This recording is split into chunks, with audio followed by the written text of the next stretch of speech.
Hello, everyone, and welcome to episode 4 of Beacon Pines. We've been subtly bringing the game volume up in each individual episode. The narrator's voice continues to sound extremely quiet in the VODs, and that is disappointing because I think that the delivery is really good, and I want people to be able to hear that. So again, we've notched it up just a bit.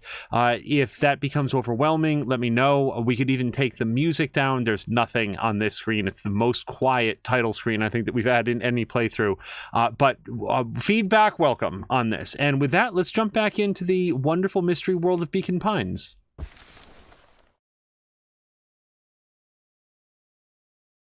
Every step taking him further away from everyone and everything he knew, and closer to destiny. Okay, I think I remember this part, but we're going to let it play out. To be continued in Beacon Pines, Pines Harder. Revenge served cold. Second time's a charm? Wait, that's it? This ends with a crummy cliffhanger just when it was getting good? I was even starting to like Iggy. No way. I refuse to be associated with some never-ending parade of sequels. Let's go back and find something more definitive. Okay, I still really like that. So, I think that we've exhausted this entire branch of the timeline. Yeah, all the way back to here. So, oops. Yeah. So we're off to this branch now. We've done that. We've done this. We've done this. So we've got one thing left. We're going to hum at somebody. I don't remember who or why, but let's find out together. Okay, amid a blur of emotions and memories, Luca's mind flooded with questions. The wind calmed as if to give him the stage, and in the stillness he began to hum. Okay, so just to reset from the little blurb there, this was when grandmother was going to toss the torch into the pit, and we know that if we choose weep, she does so, and it generates basically like the white frost. It's real bad. So let's try hum instead. And in the stillness, he began to hum. And hello to Maxine. Maxine, I hope you had a great Monday, as you too, Caroluna. After the death of his father, Luca had trouble sleeping. Each night, his mother would sit at the foot of his bed and hum a gentle melody. It was the only thing that could calm his mind. The only thing that, however briefly, could make it all seem okay. That melody pervaded every memory Luca had of his mother. Shivering in the raw snow, he began to hum it out loud.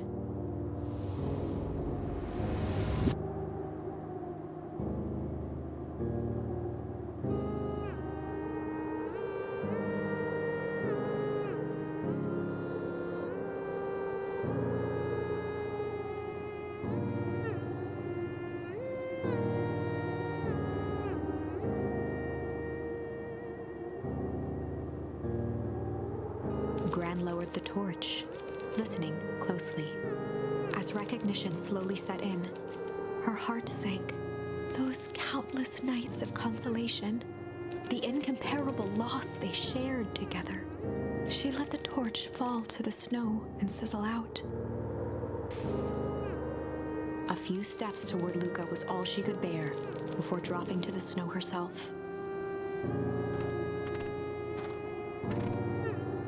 Through a flood of tears, she began to hum along, note for note.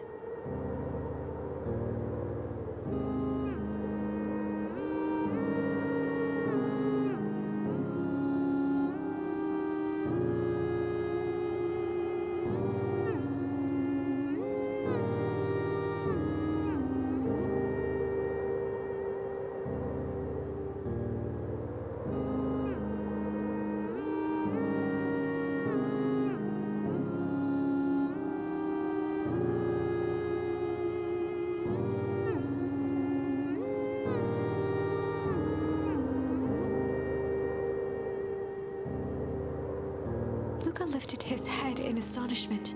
The last time he heard that melody was the last night he saw his mother.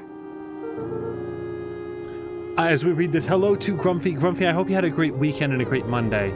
How do you know I'm so sorry, my little buckaroo. Buckaroo? The only people who call me that are my dad and your mother. Luca blinked through blurry, watery eyes, trying to see more clearly. He could just make out the impression of a familiar face. He peered across the snowscape at the woman on her knees.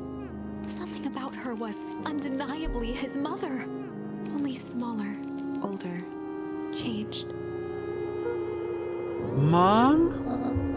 That's right, buckaroo. Mom! Luca sprinted as fast as he could toward his mother. They held each other close, and the cold retreated from their bodies. Eleanor? I thought you were gone. You should have known I would never abandon my son. Eleanor looked down at Luca, tightening her embrace in an appeal for forgiveness. How? You're a smart man, Joseph. I thought you'd have pieced it together by now. You were exposed. Mom, I don't understand any of this. What happened to you? Where did you go? Why did you leave me? I never left you. I was always right here, Luca. Why did you lie to me? It tore me up, Luca, but I did it to keep you safe. I thought that getting answers would help both of us move on. But the more I discovered, the more I realized the danger we were in. Until Perennial Harvest was stopped, it was better if everyone thought I was gone. You could have trusted me. These are bad people, Luca. They won't stop until they get what they want. And they don't care who gets hurt in the process. Then what do we do? We have to stop them. Joseph slumped into the cold, wet snow. Hello to Blobbity Blah. Blobbity Blah, you're coming in at like a big, powerful moment. I hope you had a great weekend, though. They can't be stopped. This is too big. I tried beating them at their own game. I'm done fighting fire with fire. For the first time in a long time, her voice felt like her own again. No more lies. I see now there's a better way to stop Perennial Harvest. The cold, hard truth. Luca gazed down at Nuncreed with pity. He looked small. Joseph stared into the snow, as if searching it for answers. Come on, everyone. We've got a party to crash. Meanwhile, Rolo's, hey, yo. I'm also over here. You don't understand. He always wins. Chapter 9. The Devil You Know. 7 months ago. Eleanor Van Horn crept down the maze of sterile hallways under Perennial Harvest. She stopped in front of the large steel door marked Deep Engineering. No turning back now. She raised a trembling hand. The stolen keycard worked as promised, and the door buzzed open with mechanical efficiency. She was immediately hit with the smell of disinfectant. It was some sort of laboratory. In one corner was a desk covered in papers. Across the room stood a tall metal pod with hoses protruding from its base. She rushed to the desk and began shifting through the piles of papers. They were experiment reports on something called Tempus Liquamen. There were dozens of them. Every one stamped failed. Eleanor heard the sharp echo of footsteps approaching. She was out of time. Her eyes scanned the room, eventually landing on the strange pod. Muttering a curse under her breath, she dashed over and dove inside.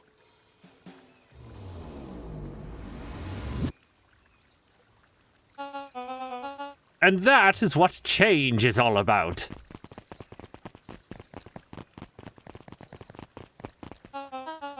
Grabbing the future by the scruff of the neck and making things happen. Change is a choice. I am tickled pink that we will all be making that choice together. How great is that? This man is a liar. Excuse me. I will not. This town has a dangerous secret, and Perennial Harvest only exists to keep it hidden. Nonsense. They picked up the whole damn town and moved it right under our noses. You aren't making any sense, dear. Mr. Kerr addressed the crowd with a sarcastic tone. Imagine such a thing. It's absurd, just plain impossible.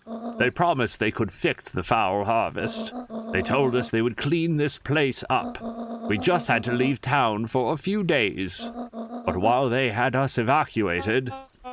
Mrs. Hartford, I'm afraid I'm going to have to ask you. You're afraid of a lot of things, aren't you? You sniveling little worm. This is growing tiresome. A little help, please. Don't you all see? This festival is a sham. Excuse to have the whole town gather in one place. They're planning something awful. I don't know what, but these people are wicked. Don't listen to her. She has absolutely no proof. Can I just note, it is never a good look, I don't think, to respond to accusations of malfeasance with, but you can't prove it. That always rings hollow. Not, I didn't do it. That's, he did say that's absurd and all the rest, but but you can't prove it. So, yeah. I am the proof. I am Eleanor Van Horn. Whispers filtered through the crowd. Well, aren't you just sneaky as the dickens? We all knew Valentine's fertilizer was too good to be true, and now this whole town is paying the price. Ladies and gentlemen, I'm so sorry about this disruption. My associates will take this obviously disturbed woman someplace comfortable, so that she can get the help that she needs. She's not the one who's disturbed.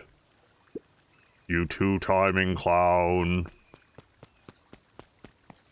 Take me a second to get over there. You all know there's something wrong with this town. It was just easier to look the other way. The truth is...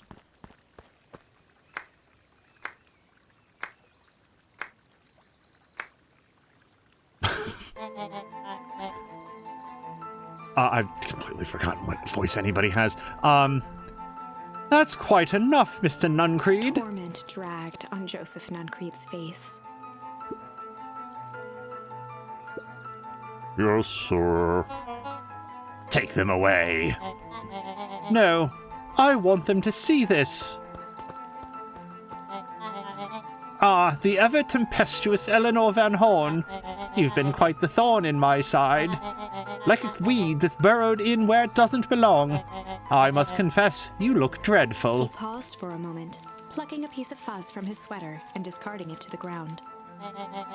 Consider yourself in rare company. You've managed to pull one over on me. It won't happen again.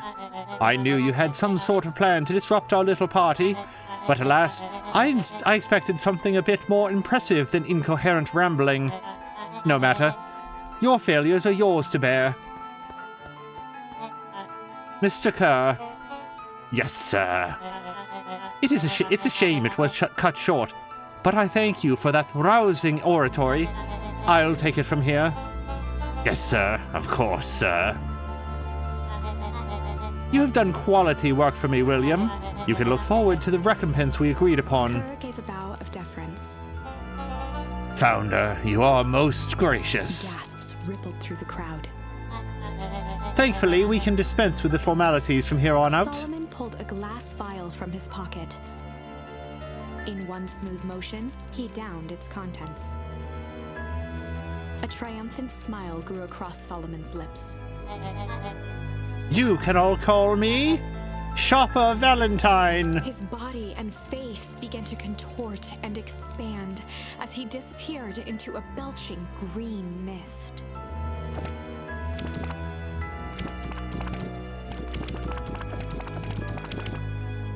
A hushed horror gripped the crowd. This is a story about change. If anybody tells you that they predicted the plot twist in this game, they're just a liar. What? No! I don't know.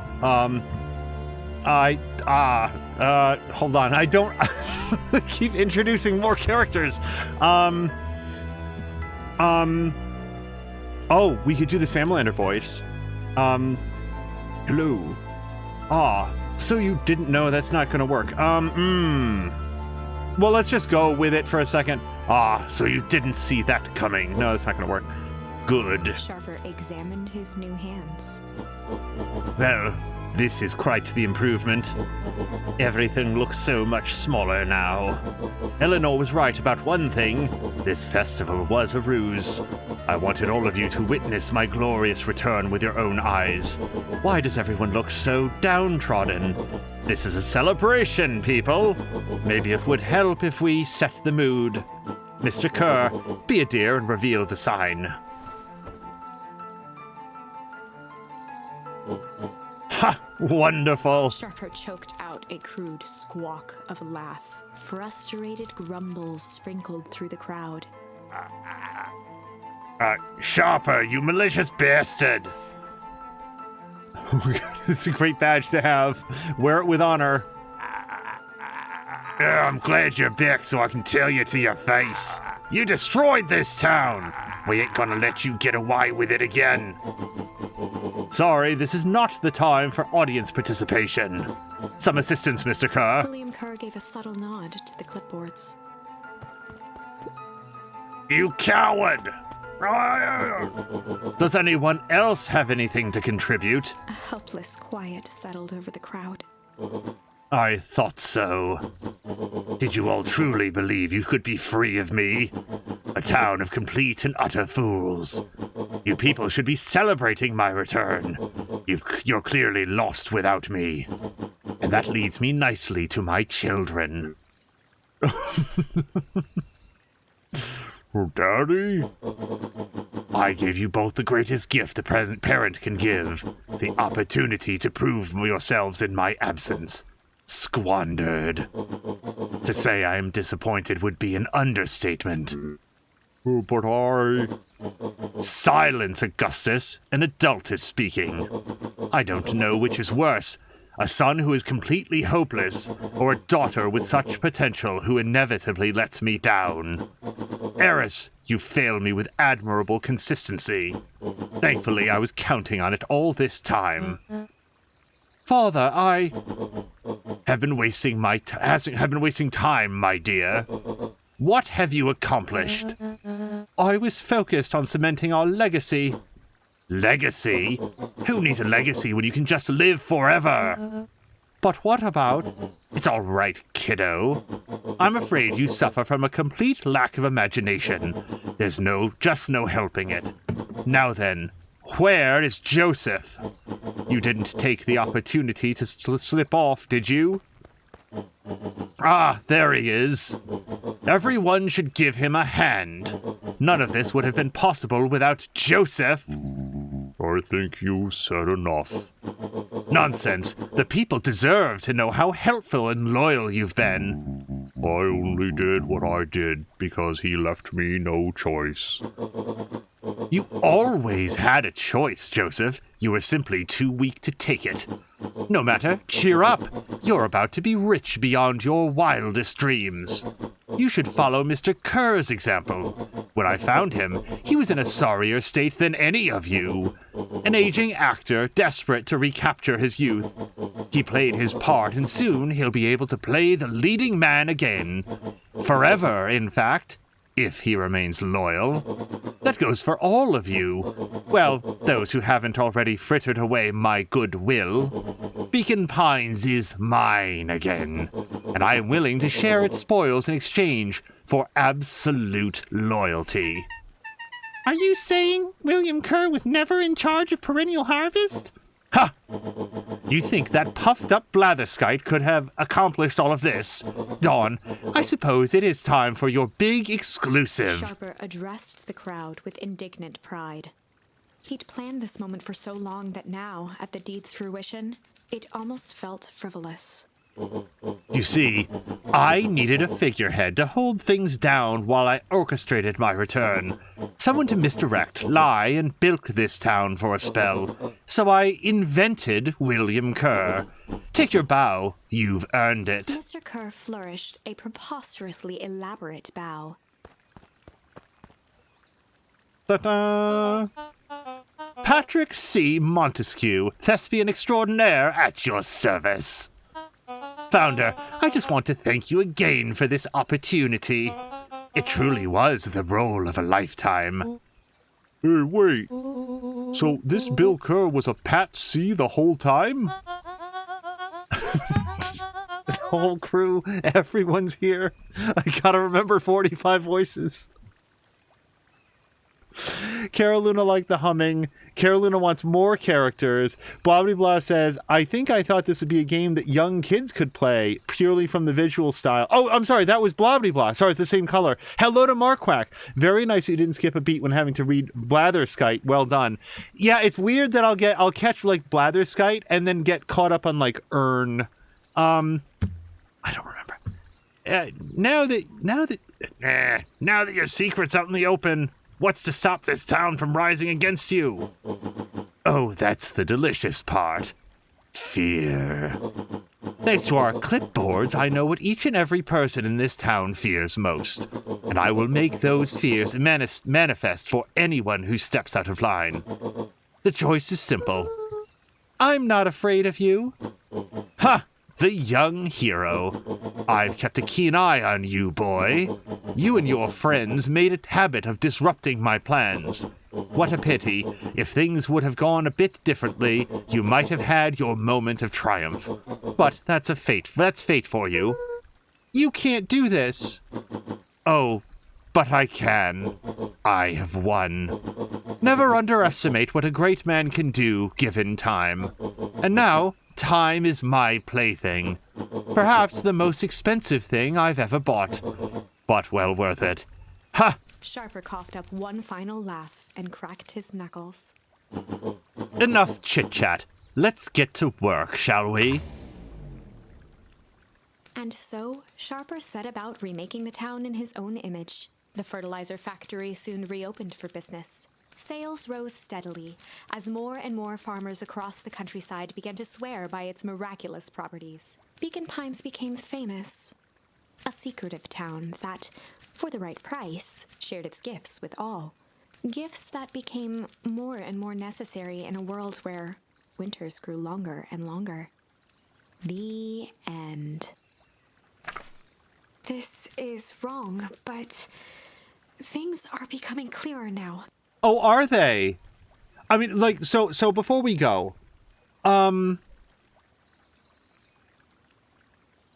we know that there's a big pit in the ground. We know that it belches out ice cold air, and we know that it froze over the entire original Beacon Pines. Apparently, they evacuated everyone in town a bit before that happened. So now we know how they moved the town. I guess they moved it a few miles over to the east or to the west, and then they brought everybody back, and they were like, oh, well, I guess it took us a little bit of a different amount of time to get here, but everything's exactly the way that we remember it, so it's probably fine. And any discrepancies would have been maybe just, oh, well, I've been away for a few days, maybe I didn't put that cup there.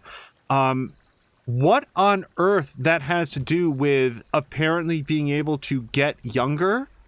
I don't know. Like, you would think that extreme cold would have to do with, like, cryogenic stasis, but that's clearly not what's happening here, because Sharper physiologically got younger. Grandmother got older. The pod that she got into, again, if that was a cryogenic pod, she wouldn't have aged at all. Otherwise, Sigourney Weaver would have been way older in, like, Aliens, for example. So, and that's right. I take all of my scientific knowledge from Ridley Scott movies. So I don't know that it's that much clearer now. We still have a lot of different aspects of this that are not yet together. That's fine. We're learning more without learning more. You can feel it, right?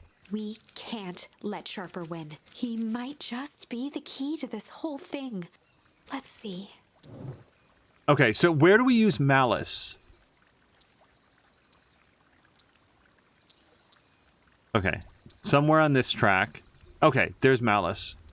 Okay, so we've got one place to go, which is right here. Windows to the Soul. No memory of where this is. What was the last thing that happened? Hazardous hectoring. Okay, so this is on the timeline where Iggy gets disfigured by the goo. This would be the timeline. So this is not the timeline where we're going to be, where they get they have to fire the defensive gun there at the MDC. So this is right there. I guess we're going to figure out how this branches off from hazardous hectoring. Blah. There was a Malice lurking behind these others. Well, hold on. Let's read the thing. Luca peered up at Mr. Nuncreed. Kind eyes warmed a stern face. There was a deeper emotion hiding beneath it all. It was subtle, but Luca could sense something eating away at him. Okay, so I do remember this. This was when, if I remember correctly, Rolo's missing. Mr. Nuncreed pulls Luca aside and says, please, you have to tell me what's going on. We can do this together, but you have to confide on me. When Luca thought that there was a shame or whatever, can I go back? No, I don't think that I can.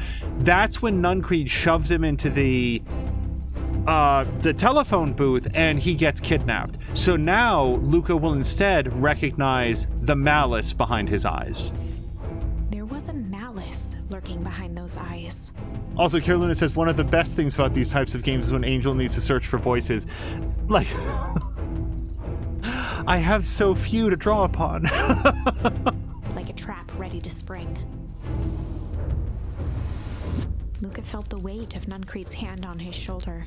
Something wasn't right. He didn't know why, but something was telling Luca to get out of there. I just want this to be all over. Of course, I'm sure it will all work out soon enough. I should get going. I told Roxy I'd check for Rolo at the treehouse. Luca twisted free of Nuncreed's grasp. Of course. Luca, you know your dad and I were good friends back in the day. You can come to me with anything at all. Okay, bye. All right, I suspect we're going to go straight to the treehouse. Hold on, maybe this kid will ruin Hank Atomic some more for us. Nope.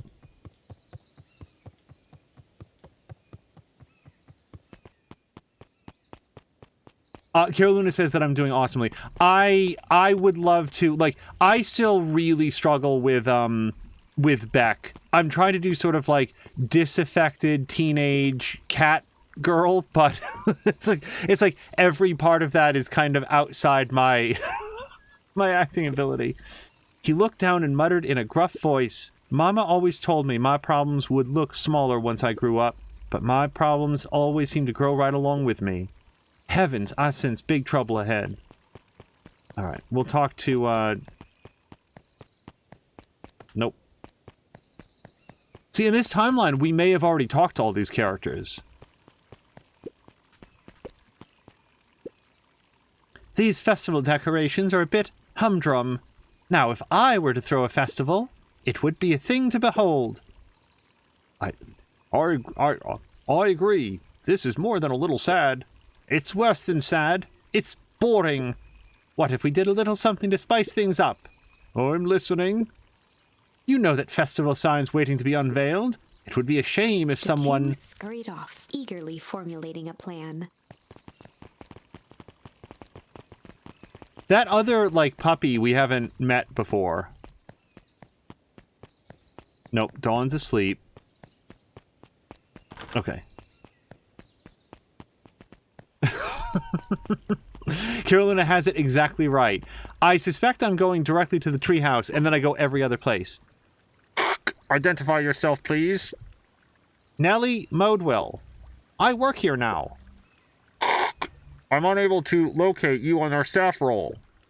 Oh, I don't officially start until tomorrow. Mr. Kerr said I could come in early to get a few things done. Hold, please. Clearance authorized. Thank you. Our harvest awaits. Okay, we don't get to take a survey. Whoa! You could get a wrench. You could get a wrench to the noggin sneaking up on a guy like that. Don't scare a man while he's junkin', Sonny. Evening, Jeff. Isn't it kind of late to be junkin'? I might as well ask the same thing of you. Find anything good? Ever since Perennial Harvest moved in, even the junk is trash. You can learn a lot about a person by looking at what they throw away. With this bunch, it's all shredded paper and coffee cups. Well, I better get going. I didn't see nothing if you didn't see nothing. See what? Exactly. Isn't it like Stardew Valley where people like look at you askew if they see you like rooting through the garbage? Or am I thinking about something else? Hey, Jetson. Have you seen Rolo come this way by any chance? Afraid not. As exclusive as the fish in this here pond. As elusive. I don't know if I got any more lures. Let's look. Nope. So we have to choose one, but then we just... Sometimes? We've already gotten all 5 of those things, so...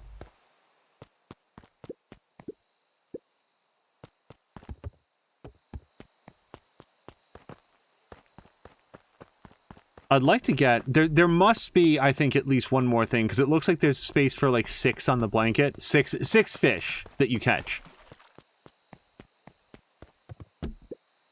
Rolo? He aired a long holler into the woods. Rolo!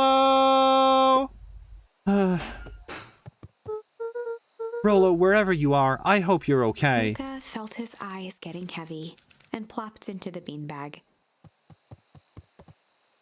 He conceded to its lumpy embrace. Man, we haven't had a beanbag in the house in years. The thing is, they tend to like split open. Luca found himself in a vast black expanse. This time, he knew exactly where to go. He took a single confident step forward. The world flickered and pulsed. He found himself standing in front of the frigid air of a blazing campfire. The source. He plopped down cross-legged and gazed into the cold flame, waiting. Soon enough, the fire began to die out, popping sporadically, until all that was left was a single ember. Luca stood up and dusted himself off. He plucked the glowing ember from the cold ash, examined it, and slid it into his pocket, a keepsake. The voice of his father spoke behind him. "You made me proud, Buckaroo." Luca turned to face him. "Dad, what is this place?" A warm grin grew across his father's face. "A place where everything that has been and everything that could be all wait together." Luca found himself staring at his father's face, trying as hard as he could to memorize every single detail. Wait? For what? Another voice spoke out as Luca's doppelganger stepped forward. "That's up to you." Without knowing why, Luca began to weep. Is any of this real? Are you real?" Luca's father bent down to smudge away a tear. "Of course. I'm as real as the part of you that misses me." Luca turned to look at the older version of himself. "And you?" The doppelganger choked back tears. "I'm as real as the part of you that's angry he's gone." Does that make sense? Through his tears, Luca laughed. "I think so." His father pulled him in for an embrace. "Time to go, Buckaroo." Luca was startled from his dream by a banging on the floor. Before we go, like, has anybody else had a similar experience where you have a dream where the details, like, that's different. But, like, that made me think of, this happens, like, once every 5 years, 7 years, where I'll have a dream that the actual contents of the dream are kind of unremarkable, but I wake up very emotional about them. And it's so random, and I don't even have the vaguest idea on why the contents of that dream would have that impact. It's very odd. And sometimes I'm very, very sad. Sometimes it like weirds me out and freaks me out. Sometimes it just feels completely joyous. And it's like, but that doesn't feel backed up by the actual things that I remember from the dream. It's very odd sometimes the way that your mind processes things. I have no idea who this is. Are you in there? A commanding voice rumbled from below. That would have been helpful one line earlier. Just as Lucas sprang to lock the entry hatch, the door knocked open. Chapter 5. Dangers big and small. Lucas stumbled back. He heard the rope ladder creak under significant weight. We really only have a list of who this is not. Keeping his eyes fixed on the hatch, he inched backward to the balcony. As his hand grasped the door handle, Luca froze. A large figure clumsily wriggled up through the hole. Stop right there, or I'll... Sheesh.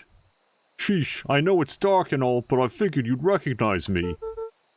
Who are The you? large figure cocked its head inquisitively. Stop now, or I'll clobber you with a baseball bat. Whoa, take it easy. Luca, you need to get your eyes checked. It's me, Rollo. Nice try, but I know you aren't Rollo. You're like one of his random uncles or something. Where is he? Uncle? Luca, quit messing around. It's me, If it really is you, prove it. Flamin' Chicken Coop, Luca. Luca's jaw dropped. He peered more closely at the man standing in front of him. Something about him was undeniably Rollo, only bigger, older, changed. How? What happened to you? Well, when I was running away, I ran into more people in those yellow suits. They grabbed me and dragged me away. What? Where did they take you? I don't know, they threw a bag over my head. It was cold and smelled like a swimming pool. I think it was an underground lab or something. They made my hands all big. Look! Rollo proudly presented his hands to Luca.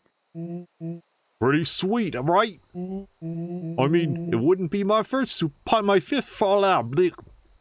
It wouldn't be my first, Wow! My first pick for superpower. I can't... Where's my Rollo? Hold on. Hey, Luca. Hey. But beggars can't be choosers. Rollo, if it wasn't just your hands. My feet, too? Dang, Pa just made me new shoes. Wait, Luca, why are you so small? Luca moved to the side and pointed Rollo to his reflection in the balcony window. This is just like when you return to your childhood home as an adult and you realize that everything is exactly the same size except for your hands. What the? His hands shot up to his face. Holy Toledo! Rollo, what did they do to you? They made me drink some sort of green crud. Ew. Actually, it wasn't too bad. It kinda tasted like licorice. I passed out and woke up like this. And then I sorta smashed open my cage and escaped. Whoa, you smashed open a cage? Kinda. At least I think I did. It's all a bit of a blur. They had you in a cage? Who are these people? I don't know who did this to you, but we're gonna fix it. Fix it? This is awesome! Well, I'm just glad you're safe now. Luca, you don't need to worry about me. Sure, I got snatched, but look at it this way. I got snatched. Now I know where snatched people go.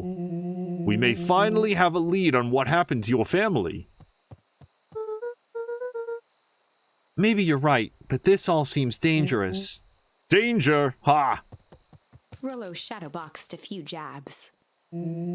I'll take 'em all on.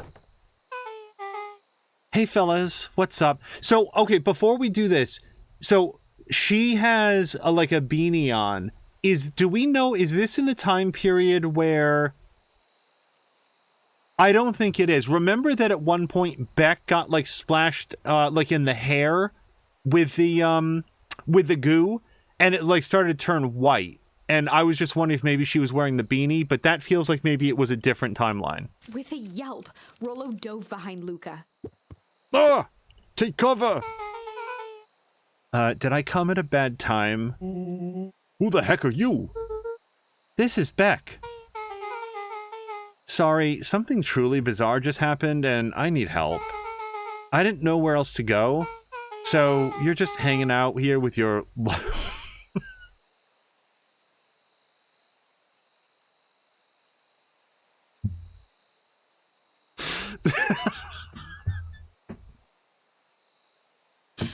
So you're just hanging out here with...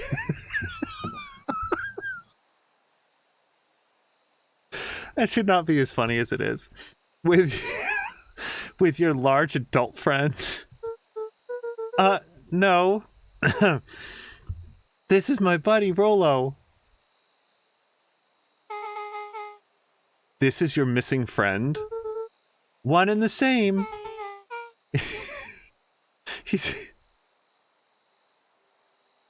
He seems a little old.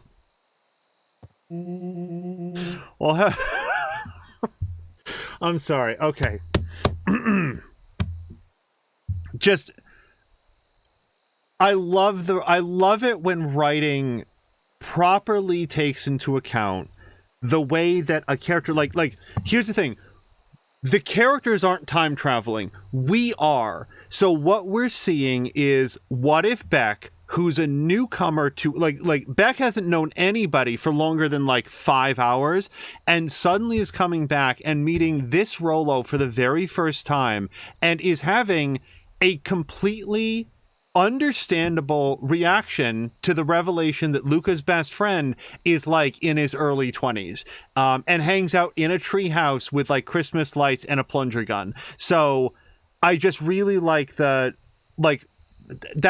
that's why this is funny to me. Just everybody gets it. Okay. I'll have you know this is a recent development. What the heck does that mean? Oh, I'm sorry. You're the one who just showed up out of nowhere. So we'll be asking the questions here. Yeah, that's fair. How did you find us? Your silly little treehouse? I think you mean our silly little mission control. I hate to break it to you, but your secret path isn't so secret. And I could hear your racket from a mile away. See, Luca? This is why we need to improve security around here. Not now, Rollo. Beck, you said something bizarre happened. Yeah, but... She shot a nervous glance at Rollo. Anything you can say around me, you can say around Rollo. This has been a weird day all around, hasn't it? Yep. Beck's eyes narrowed. So, it all started when I made it back home. My first order of business was to try to salvage my hair. Yeah, okay, so she got splashed in the hair. The reason that came to mind was A, the beanie, but B, we've never had any, follow-up on that. She ran out of the scene, and if she takes off the beanie, this will be the first that we see of it. So I dyed it with some stuff from the chemistry set my mom gave me. Okay, just need to play it cool. And hope no one notices. Notices what? Oh, nothing. I was just... Come over here and let me have a look. Oh, honey, what in the world did you do to your hair? I just felt like a change. This is going to take forever to grow out. You were the one who said that change was a good thing, right? I was talking about your mother's new job. I was talking about us moving. Well, I guess I just took your lesson to heart. Ilona tried to put on a smile. Before I forget, I came up here to tell you that Nellie had to go to work. Tonight? Her and Mr. Kerr, which is an easy sentence to say, decided it would be good for her to get some things done before tomorrow. That Kerr guy seems like a grade A creep. Beck. He is. Him and his weird cult of personality. You're not going to ruin this job for Nellie. It means too much to her. Oh, I know exactly how much it means to her. It means enough to her to exile her daughter to this podunk town. This place sucks. These people are weird. You just don't know them yet. Wait until you meet Rollo. Hello to Fox McCloud. Ahoy, ahoy. I hope you had a great weekend and a great Monday, Fox. Mine was coming back from several days off, so it was everything that you'd expect from that. We're in the mountains. You get used to it. I can't even pick up a single decent station on the radio. It's all banjo music and farm reports. You know I grew up in a town not that different from this one. Is that why you're better at talking to plants than people?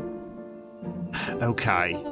So here's what we're gonna do. First of all, you're grounded. What? In the morning, I'll have Nellie come and see what we can do about fixing your hair. You need to look presentable for the festival. But not another peep. She sighed, and after a moment, looked down at Beck sympathetically. So is it just blue? Because that doesn't seem all that shocking. Like, I'll say this. When I was growing up, you wouldn't see like people with like bright dyed blue or green hair. Now it's like not even a thing. So I'm not sure. I guess that Ilona's seen what's under the cap, but we haven't yet. I know moving is hard, honey, but that doesn't mean you have to make yourself miserable all the time. Other people seem to have that covered for me. Oh, and if you decide to rebel by dyeing your hair more... She flashed a sly grin and tousled Beck's hair. I'll just shave it off for you. Think of how rebellious you look then. Very funny. Thank you. Good night, sweetie. Good night, Mom. Wait. First of all, this town does not suck. Secondly, you need help because you got grounded? No. I'm sorry you got in trouble. It's my fault your hair got screwed up in the first place. Don't worry about it. I actually kind of like this look. Great, can we get back to the story now? Well, the next part is the important bit. I have this radio I upgraded with my mom, and I was too angry to sleep, so I tried to dial in something worth listening to.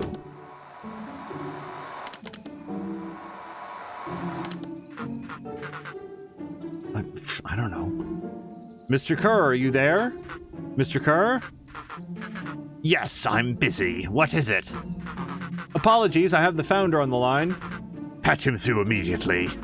One moment. Hello, sir. It's so nice to hear from you. Skip the pleasantries.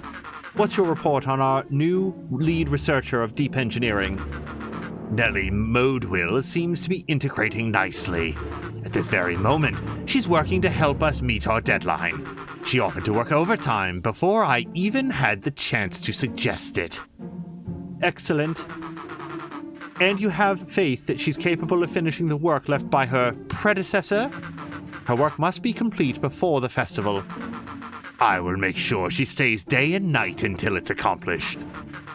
Good. You know how I feel about loose ends. Yes, sir. Once she has finished the work, we need to make a determination regarding her long-term prospects in the company. Immediately, sir. I usually have more time to fully bring people into the fold. We are in the end game, Bill. After your failures with Dr. Prescott, I can't afford to take any risks. Of course, sir. No loose ends, sir.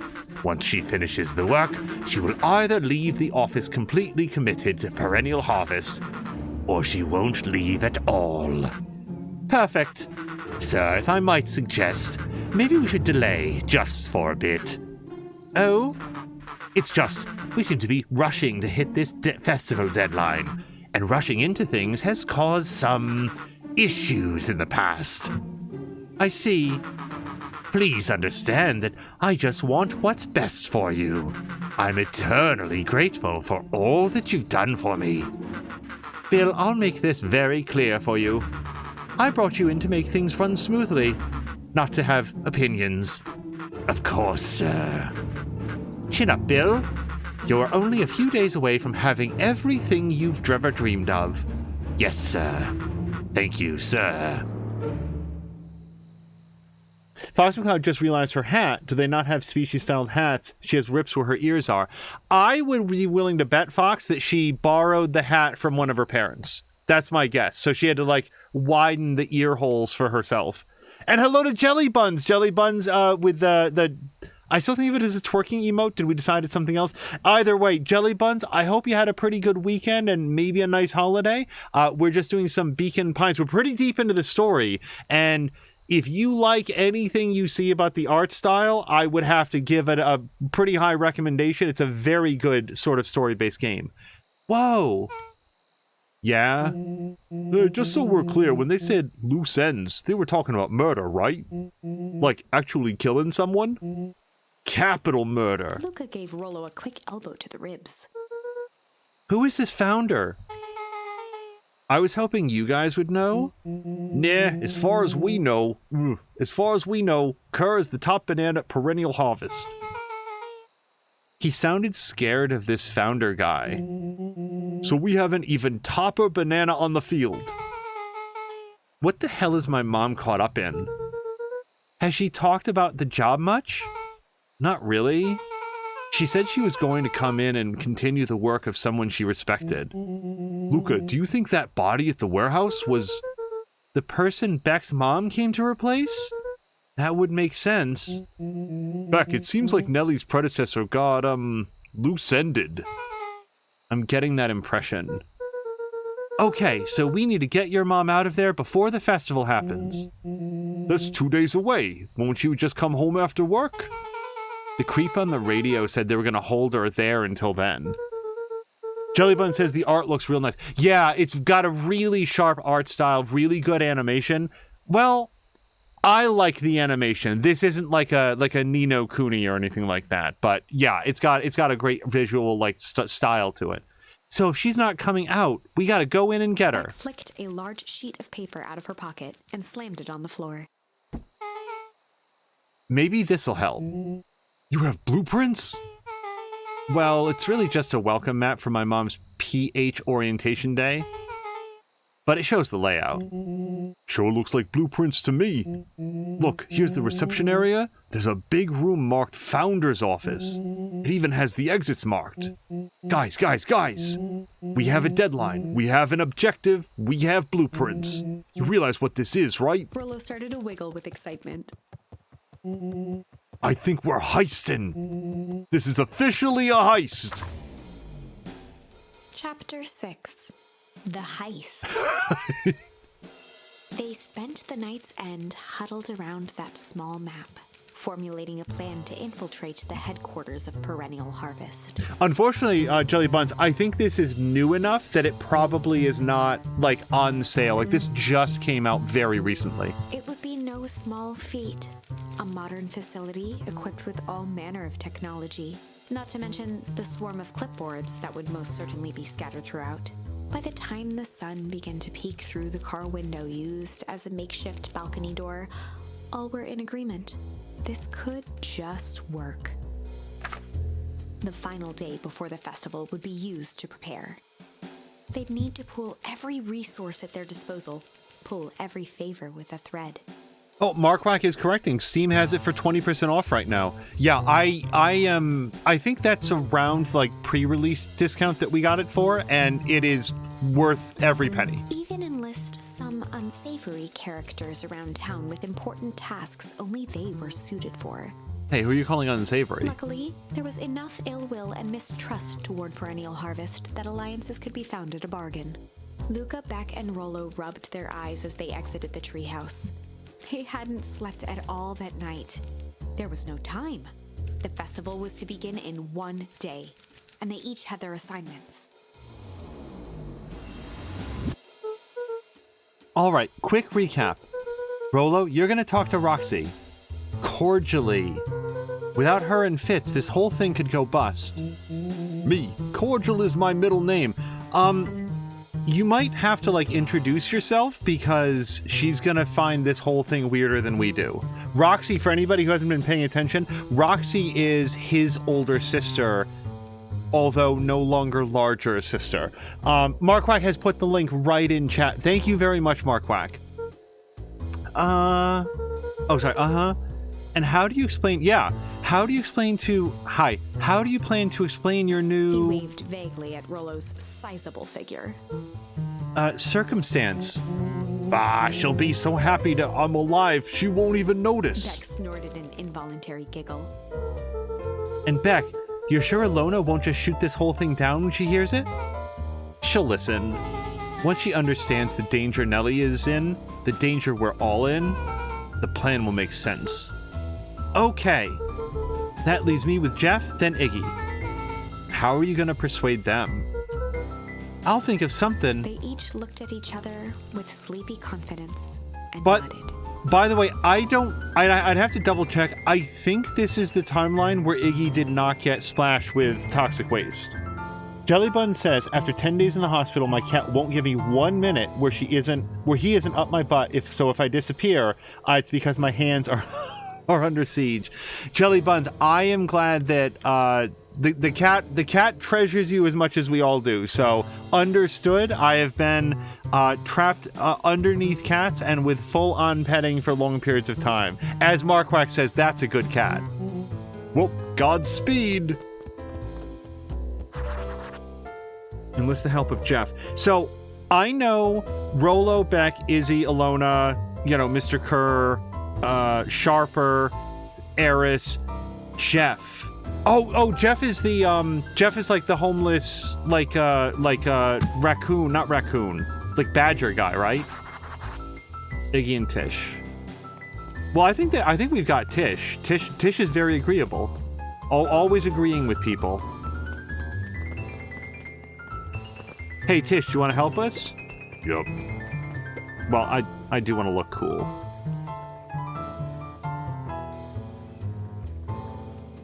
All right.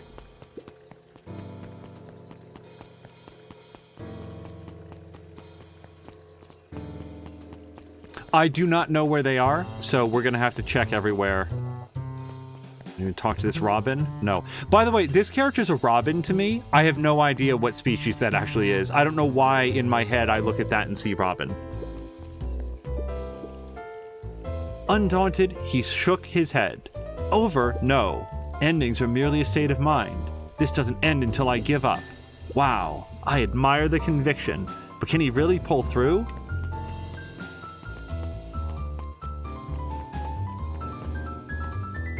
Let's look in the History Museum. We'll just see if it's the same film strip.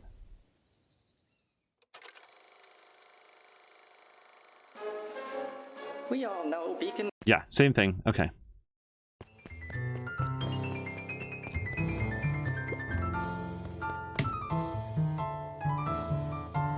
Okay.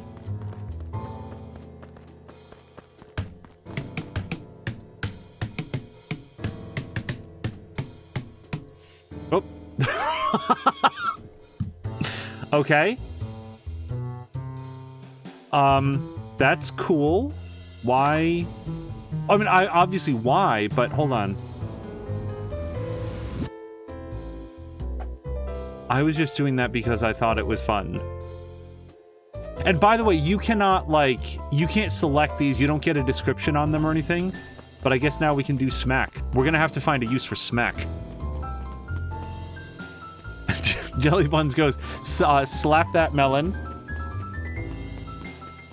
Fox McCloud Angel's going to cause some problems. Yeah, we broke the no touching rule. Okay, so here's Jeff. Hey, Jeff. What can I do for you? Well, I know how much you hate Perennial Harvest. Hate's a strong word. Oh, sorry, I mean... I didn't say it was the wrong word. Gotcha.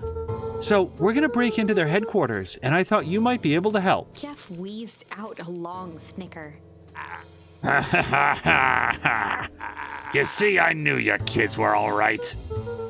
Great, so you'll help? The joy in Jeff's face drained instantly. Not a chance. But... Give me one good reason why I should risk my hide aiding and abetting you rascals. Looking into the sullen eyes of his would-be accomplice, Luca blurted out the first word that came to mind. Licorice. Oh. Well, I want to do all of these. So we know he likes junk. We know he does. So can we try, like, I want to do all the other ones. Shit. Yeah, it's all shit. I still ain't helping. Ain't that some shit? Hold on, can I talk to him some more? Luca wasn't ready to give up so easily. He shouted out again. Hide. Jeff's brow perked up. What did you say? Go ahead and hide then. Sensing some traction, Luca carried on with vigor. Let a bunch of kids do what needs to be done. We're not afraid. Jeff's scowl faded with a sigh. Say what you will about old Jeff, and they all do. But you'll never hear him say I hid from nothing. One good stomp of the foot was all Jeff needed to drive his point home. Oh shit, I think that we did it successfully. I thought it was going to be junk. What was it you kids needed? Some sort of disguise. I got just the thing. And while we're at it, that crate should come in handy. That ain't gonna be free, you know. I'm thinking 5 bags of sour gob should cover it. Put it on my tab. Luca offered out his open hand to seal the deal. With a firm and dusty grip, Jeff reciprocated. Done! Swing by first thing in the morning. Hello to Solid Chrome Hickey. Solid Chrome Hickey, I hope you had a great weekend and a great Monday. We are doing some Beacon Pines. Right now we are recruiting some allies for a heist.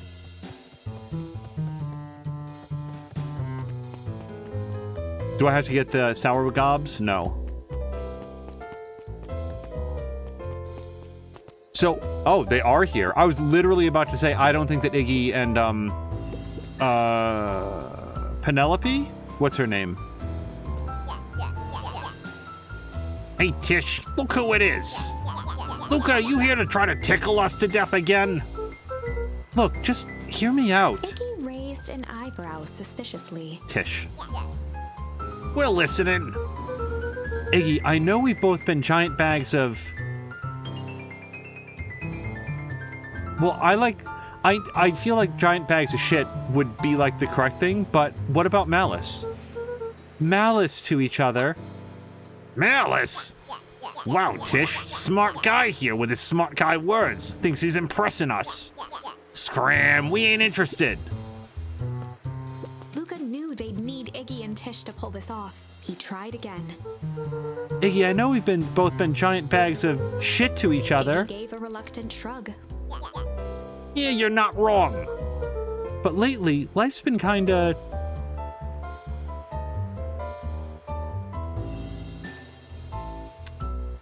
I mean, I actually, we just did sort of like general failure, so I'm trying to think of like what would actually work. Life's been kind of hard? Hard, you know? Hard? Yeah, well, life's always hard. Get over it, we ain't interested. Oh, well, see, that's me trying to choose the right one then. Iggy gave a reluctant... Strange. Strange, you know? Iggy considered the point. Things have been kind of weird around here. So I'm offering a truce and asking for your help. What do you say we... He wants to break. Yeah. Break our hostilities, at least for now. We do like breaking things. Even if a truce means less, breaking things. What if I told you there was a way to have a truce and break stuff? Go on. I need you to cause a distraction so I can sneak into Perennial Harvest HQ. A wild-eyed grin spread across Iggy's face. My, Luca Van Horn. I'm impressed. And after this is done, maybe you and Tish can come hang out at the treehouse sometime. Iggy glanced over to Tish, who nodded in agreement.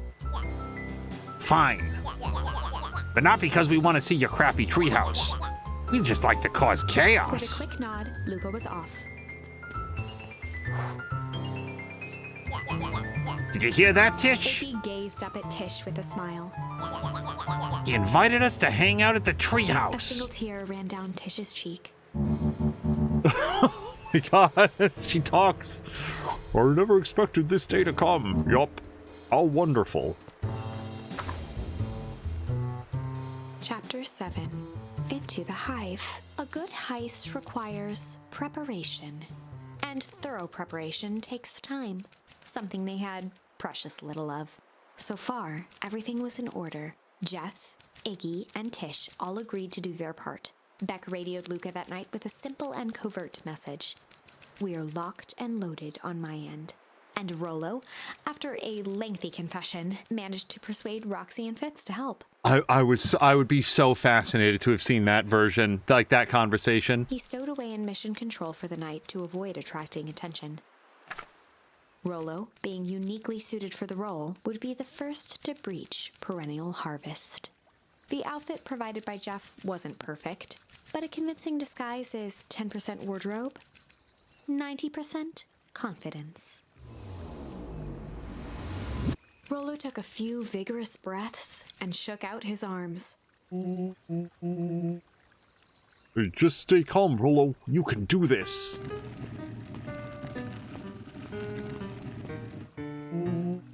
Got your delivery here. A delivery? I don't have anything in my notes about a delivery. One moment.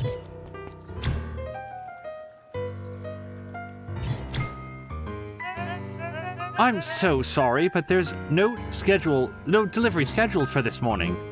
All right. He had to think quick. That's because this goes directly to the founder. He asked that it be kept secret. Rollo sighed, adjusting his tool belt. You know how the founder can be. I suppose we can leave this one off the records. Our harvest awaits and such. With a stroke of his mustache, Rollo proceeded into the Perennial Harvest headquarters. Patigan, thank you so much for the raid. Welcome to the Raiders. Hello to Moo. Our harvest awaits.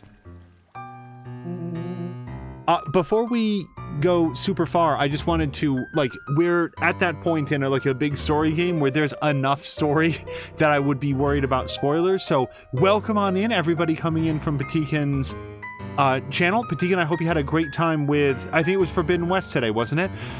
This is Beacon Pines. It's a very story-based narrative game with lots of, very complicated story and a lot of sort of exploring different branches, different options and stuff like that. It's very, very good, and as Marquardt provided, is currently on sale for 20% off on Steam. So if you think you like the look of this artwork, I'd say, definitely check it out. A package here for the founder.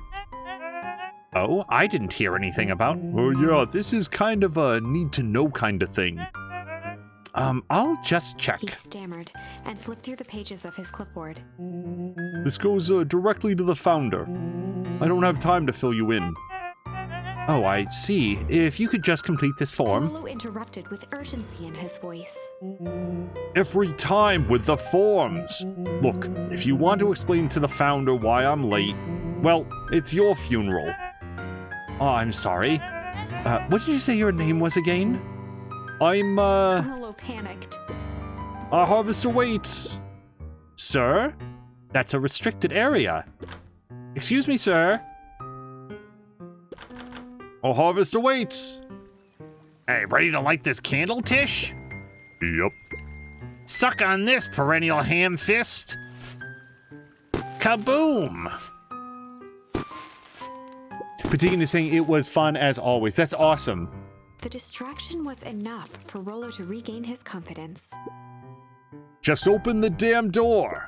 I got a job to do. The clipboard fumbled around in a frenzy. I should check on that noise.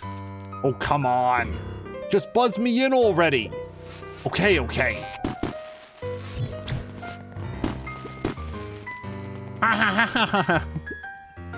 Phew. That was close. Our harvest awaits. Hey, I figure, when in doubt, stick with the classics. Well, that was a close one, but you pulled it off. Nice work, Rollo. All right, everyone knows what to do? Yup, deep engineering is to the north. I'll go with Beck, in case she needs some muscle. I'll head east to the Founder's office. You two be safe. And by that I mean I'm going to look under every other option. Oh, Beck and Rollo have that covered. Perennial Harvest Reception. Better not head that way. Okay, there's nothing in the box. All right. That's odd. There's not even any cups for the water.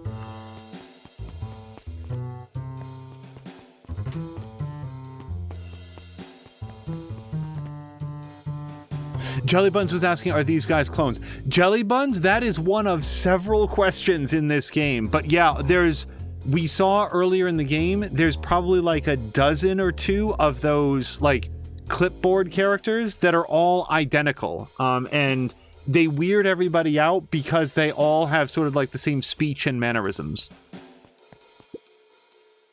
A hallway to nowhere. What's going on here? Is this some sort of mind game? Okay, I was just double checking that was not gonna be like another door.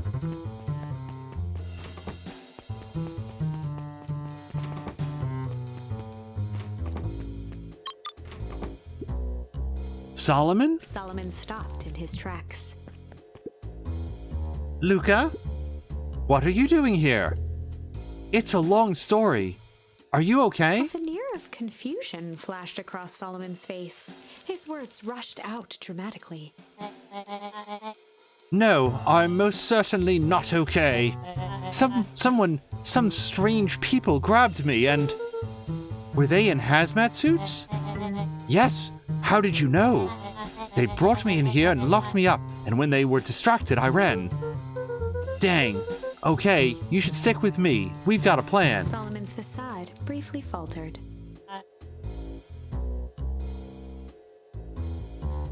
Sorry, Fox McCloud is back with buffalo chicken mac and cheese.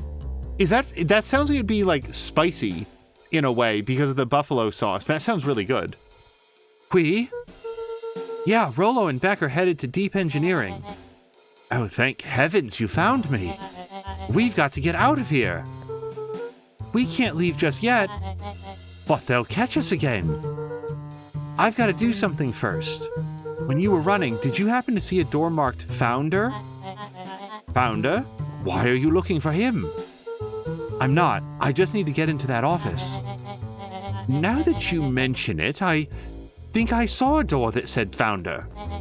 It was just down this way. Luca happened to notice a plaque above the door. Office of the Founder. Knocking comes with consequence. Oh, here it is. Oh, so it is. It's pretty lucky that I ran into you, or else I might have missed it. Truly fortunate. Luca tried the handle.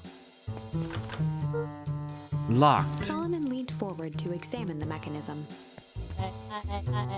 Regrettably, it seems to be some sort of electronic lock. I don't see how we could possibly defeat a lock like Luca that. smiled and looked at his watch. Let's wait a minute.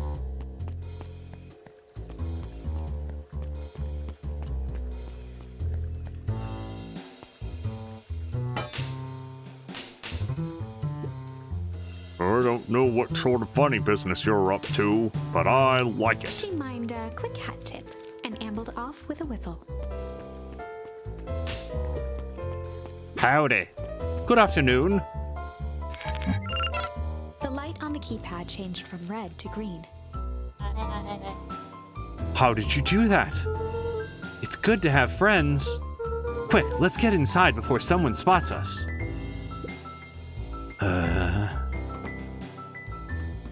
Luca switched on his walkie-talkie. Rollo, I'm in. As expected, there's a control panel. Quick timing. We're stuck in a locked door marked Number sign 24601. I need you to get us through. What if someone catches us? We should get out of here. I'm not leaving my friend, Solomon. On the computer screen, a green cursor blinked in a password field. Surely you don't have a way to get around the password. Luca pecked out his best guess. Underground secrets.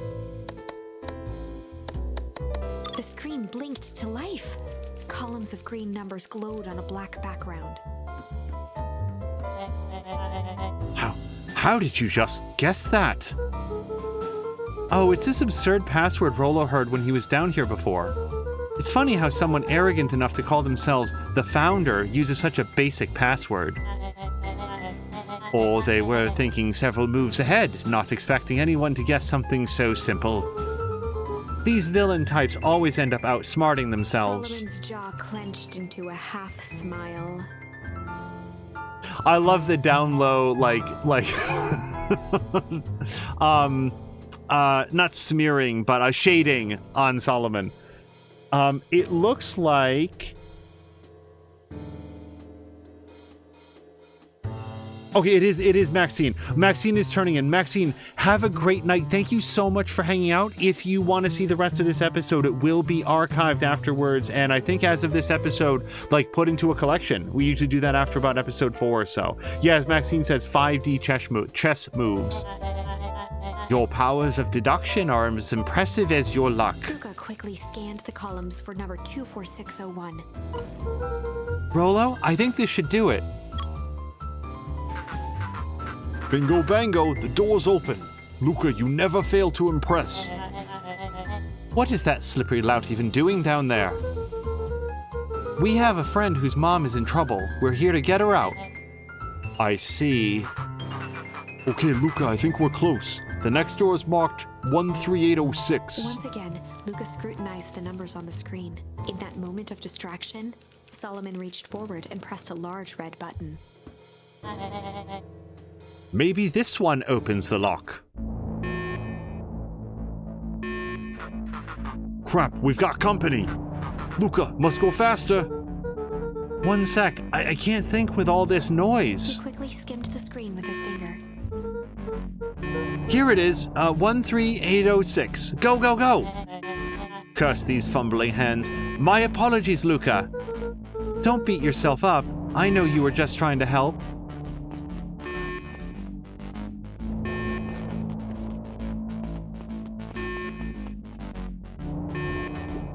Oh man, no water cups. Rollo.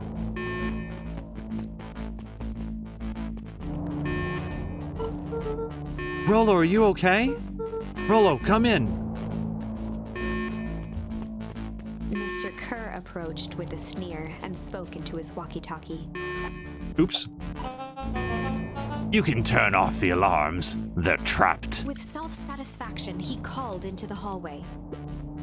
That, my dears, is a dead end. Nowhere to run. Rollo, where are you? Are you okay? Yeah, I think we lost him. Making our way back to Nellie's office. Okay, you two rabble-rousers are coming with us. Nope. What is happening? Make a break for it. What did she do?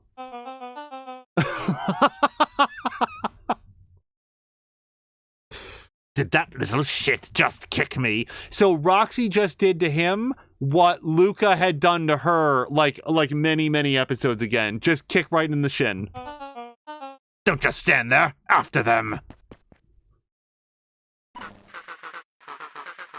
Okay, I think that worked. Roxy and Fitz have got him on a wild goose chase. I'm having trouble following what just happened.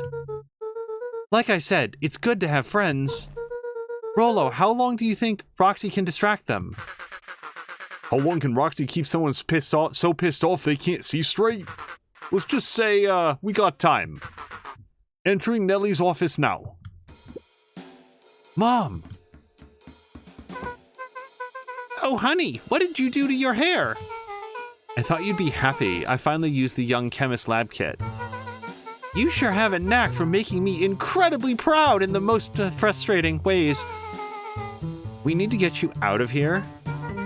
We? Who is your adult friend? Oh, I'm not an adult. Ever heard of a growth spurt? I've had more of a growth spew. No, that's not possible. Nellie leaned over to examine his teeth. Substantial banding on the enamel of the molars consistent with Tempest liquamine exposure. Is that what you call the gunk they forced me to drink? You drank it? Oh no! They told me it was only being tested on plants. Oh, Beck, sweetie, I promise I didn't know. Mom, what the hell is going on at this place? I was brought here to work on the discovery of a lifetime. A novel chemical compound was discovered under Beacon Pines in a wellspring they called the Source. They named it Tempest liquamine. It pulls energy from its surroundings in order to fundamentally alter matter's relationship to time. It was the secret to Valentine's fertilizer. They harvested the source, infusing small amounts of Tempest liquamine into product. It worked wonders, drastically accelerating plant growth. Crops would be ready to harvest in a fraction of the time. But it led to complications. The foul harvest. Perennial Harvest came in to clean up the mess, to succeed where Valentine failed. But Tempest liquamine is, rebellious. Rebellious? You can think of it as manifestation of change itself. It's volatile, but it's by its very nature. So the more you try to force it to do a specific thing, the more it resists, yes. I can relate to that. My role was to finish the work of my predecessor, Dr. Prescott, harnessing Tempest liquamine to reliably manipulate an organism's age. Just imagine how many people it could feed. Mom, no offense, but maybe we could have this chat on the talk home. Mr. Kerr was very insistent that we achieve a successful result before today's festival. But you didn't, right? Nellie sighed. You know how much I like a good puzzle. I poured myself into the problem. It wasn't long until I discovered oddities in Dr. Prescott's notes. Oddities? They contained obvious errors, mistakes that someone of his reputation would never make. So I fixed them and... Now I get to replace my entire wardrobe. I am truly sorry. Meh, these clothes were all hand-me-downs anyway. It sounds like Dr. Prescott figured it out, got cold feet, and intentionally sabotaged his own work. I had considered that possibility. I've sent a letter asking him to clarify his thinking. Mom, Dr. Prescott's dead. Kerr had him killed. What? I overheard them talking about it on the radio. That's why we gotta get you out of here. I just... Like, now. Wait, the vial! I finally solved the chemical equation allowing direct control of aging. Mr. Kerr picked it up just before you came. All the more reason we gotta hightail it. Luca, we got Dr. Modewell heading your way now. Roger that. Be careful. All right, everything's on track. And what is your plan to escape? We'll go over everything when they get here. In the meantime, maybe we can dig up some more info. Oh, we're gonna look at everything in here. Malice 80 proof whiskey. A hard drink for a hard man. Wow, even his alcohol is arrogant. Solomon muttered inaudibly. I should just smother you right now. What's that? I said I shouldn't bother you right now. Don't be silly, you're no bother at all. We're best friends, Solomon. I know I can trust you. Luca tugged on each of the cabinets. Dang, this must be the good stuff. They're all locked. Perhaps he's not as careless as you suspected.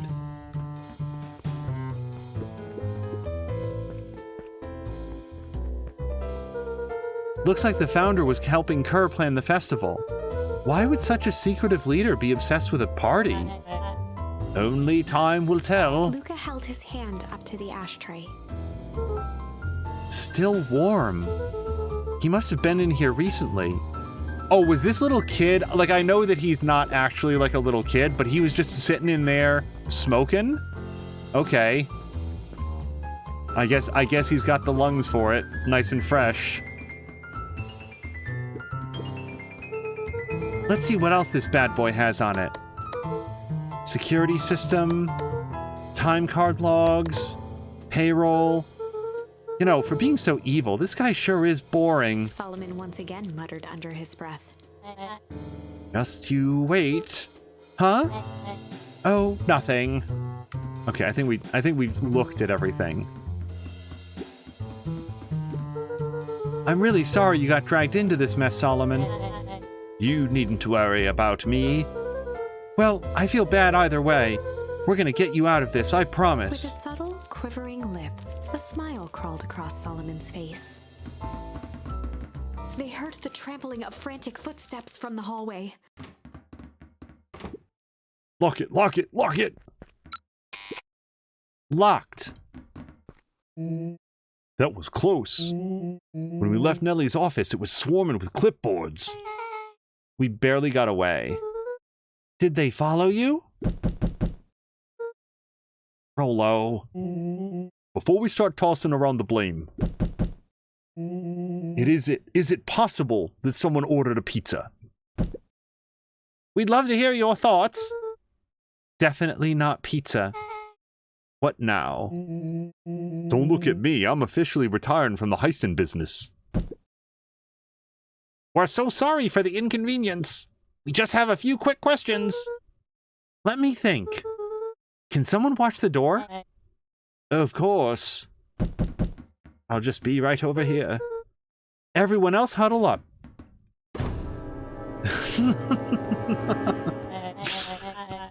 I think this little caper has gone on long enough. Solomon, no! Hush now, child. The adults are speaking.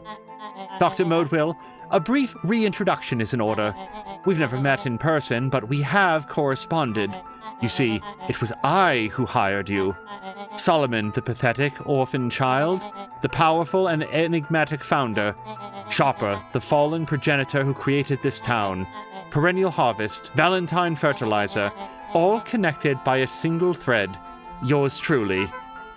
But that's... Her eyes searched the floor in thought. Solomon watched eagerly, waiting for the flicker of epiphany. Carolina says they just want to know if they'd like pineapple on pizza or not. That's how they would identify the intruders, because only intruders would say yes. With a sickened look, she peered into his soul. Ha! Yes, now you have it. Tempest Liquamine, you discovered how to reverse the process. Solomon clapped with genuine delight. Very good, Dr. Modwill. Very good. Though the discovery wasn't intentional. Solomon glanced down, examining his youthful form. And the effects went a little too far for my tastes. That's why you needed me to finish Dr. Prescott's work. Which you did admirably. Mr. Kerr, the vial, please. Kerr presented it with a theatrical twirl of the hand. May I present to you the eighth wonder of Before he could finish, Rollo snatched the vial from Kerr's palm. Yoink! Wow, this stuff sounds pretty valuable. Be careful, you fool. You have no idea what you have in your hand. Actually, we do. You just did a whole evil villain monologue thingy about it. Rollo casually tossed the vial to Luca. Jesus Christ. Gosh, maybe I'll have a Luca taste. giggled the vial mockingly. Seize him. Luca, over here. Move another inch and I smash it. She held it tightly behind her back. Solomon sighed, speaking in crisp, measured syllables. You have no plan. I'll smash it, I swear. Fine. Risk killing us all. Or, if you're lucky, nothing happens. Then what? We capture you and grant you much leniency. He pursed his lips with feigned sincerity.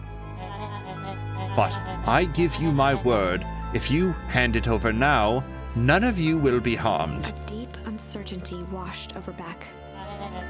You're a smart girl, Beck. But there's no shame in being outwitted by someone smarter than you. We both know there's only one way this ends. She looked to Nellie shakily. With a dispirited nod, Nellie sighed in defeat. Beck slowly approached Solomon. That's a good girl. Beck, don't do it. We can't trust that jerk. I'm sorry, he's right. With apprehension, Beck conceded. Solomon pocketed the vial and brushed off his shoulder with a sharp flick. Mr. Kerr, you have allowed yourself to be humiliated by a group of children. Report to my office tomorrow for a performance review. The blood drained from Kerr's face. Of course, sir. But first, you have a speech to make. Trot out there and give me the introduction I deserve. And don't forget to smile. Yes, sir. And to think, all of this is thanks to the efforts of Mr. Van Horn. I don't understand. How is this all because of me? Ha! I said Mr. Van Horn, silly child. Dr. Walt Van Horn. Your father was always a thorn in my side. I offered him an opportunity to be a part of something great, but the fool was blinded by righteousness.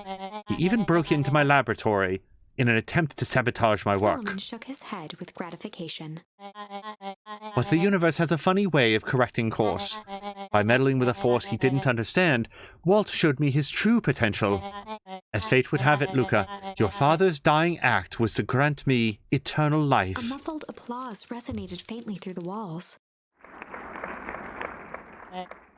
Well, that's my cue. After the festivities and my subsequent ascension, I will return to deal with you all. Until then, I suggest you use this time to reflect on the magnitude of your failure. You three, keep post outside the door. Really, no one left inside to keep an eye on things. Well, crap! Can we talk to everybody? Hey. I'm sorry, Luca. I did what I had to do. I know, it's just, we were so close. I've got a feeling that eventually Solomon will get what's coming to him. Time wounds all heals. Well, time seems like less of an issue for him now. So, Beck obviously did something. I don't know what or how, because we looked over here and it's not like there were other fake green vials, but obviously she did some switcheroo. Nellie was staring at the floor, deep in thought. Jinkies, Luca. Give me a minute to calm my mind. Okay. I have no Nellie voice. Like, none at all. I can't believe Beck sold us out like that. I'm not sure she had any other choice. So what now? What's the plan? I don't have one. Of course you do. You always have a plan. Rolo. You just need time. Rolo, it's over. We lost. Luca, there's something you should know. After Mr. Kerr locked me in that office, I had nothing but time and curiosity. I poked around a bit, hoping to find a means of escape, but I found something else. A note hidden in a false drawer. What sort of note? Dr. Prescott must have sensed his time at Perennial Harvest was growing short, so he left behind a letter with the hope it would be found by his successor. It was a confession of sorts. He left it for me, but its contents... Luca, I think they were meant for you. Why? What did it say? It was about an incident with your mother. I'm trying to differentiate these voices. Dr. Prescott found her in his lab with a stolen keycard. There was an accident. She'd been exposed to extreme amounts of Tempest liquamine. The color dropped from Luca's face. She survived. Okay. Dr. Prescott decided to help her recover. I gotta do something. So, he is no longer trusted. Kindness. He no longer trusted Perennial Harvest, so he kept her whereabouts a secret. Over time, your mother led him to reconsider the purpose of scientific discovery. Science is often Science is often at the vanguard of change, but that doesn't always mean it's right. He realized no one should have control over something as powerful as time itself. I now believe that's why he began to intentionally sabotage his own work. And it cost him his life. That's a reasonable conclusion. Luca was overwhelmed with Oops. I did not mean to skip that. But if she's alive, where has she been? Where is she now? a sudden explosion sounded from the hull. Chapter 8. Comeuppance. Ears still ringing, Gran picked herself up off the ground. Through the dust and smoke, she looked over to see Mrs. Fratelli helping Hiram Tolliver to his feet. She'd had to beg, borrow, and steal to acquire those explosives. How many nights had she spent visualizing how she'd use them to make things right? And now, her one shot at destroying the source, that damned hole that swallowed so much of her life, was gone. Traded for this jagged hole in a wall and a foolhardy shot at rescuing Rollo. With Fratelli and Tolliver at her side, she stepped through. It was a strange feeling. The last time she'd stalked this maze of hallways, it was in a different body. They quickly rounded a corner to find a group of clipboards guarding a door. Something worth guarding is probably something worth seeing. She leapt forward, brandishing her cane. If her last chance at vengeance for things lost was truly gone, she would just have to fight to keep what she still had.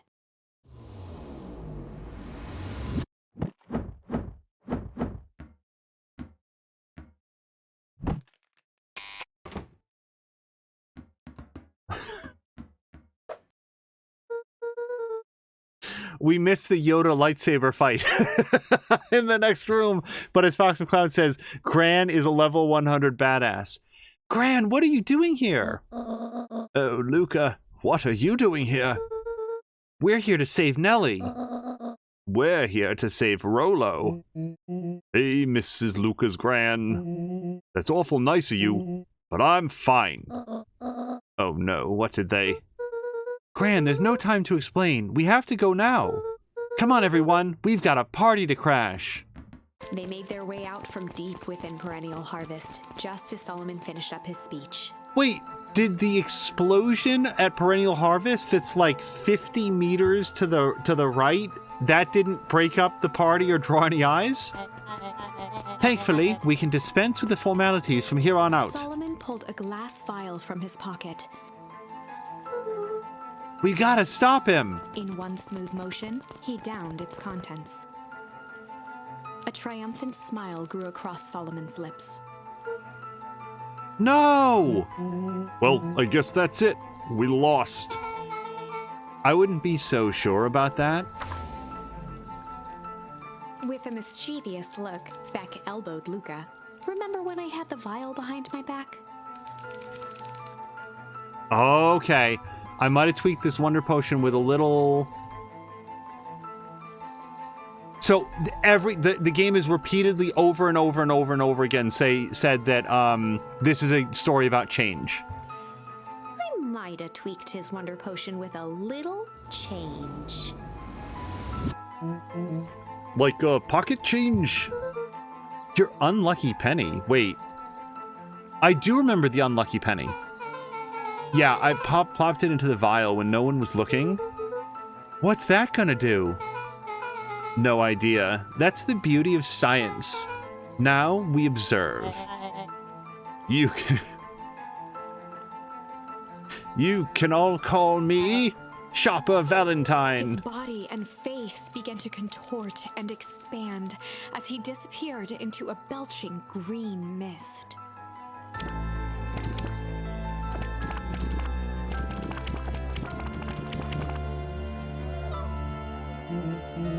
Holy crap, he's a baby? Yeah, but he's still sharper, right?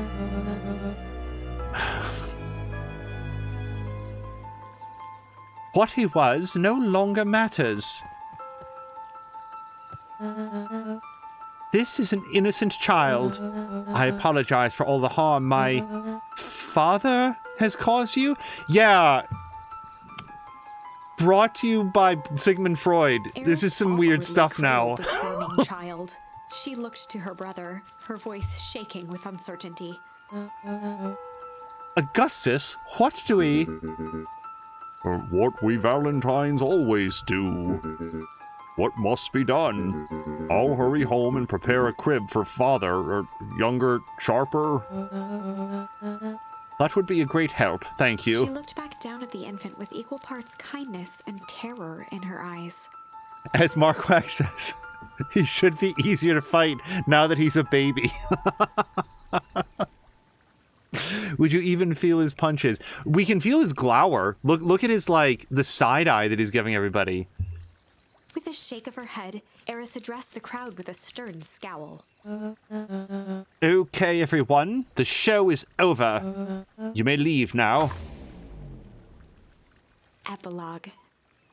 Beacon Pines' coldest summer on record came and went without much fanfare. Folks shared what they had, and none were left wanting. The new school year was ushered in by the falling leaves of autumn. After everything Luca, Rollo, and Beck had been through, middle school was bearable. The chill of winter didn't seem to bother people much. They kindled a hope for a better future in their hearts. When spring arrived, farmers planted their crops with a sense of joy and optimism. And as the dawn of the first day of summer came again, its light slowly spread through the shallow valley. It crept over the town square, across the river, past the neglected welcome sign, and came to rest on a young boy sleeping at dawn. His mind at peace, knowing he is here for a reason.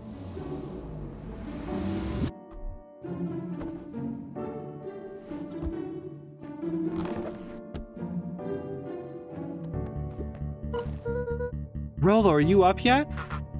Roger that. It's a beautiful day at Mission Control. You gonna swing by?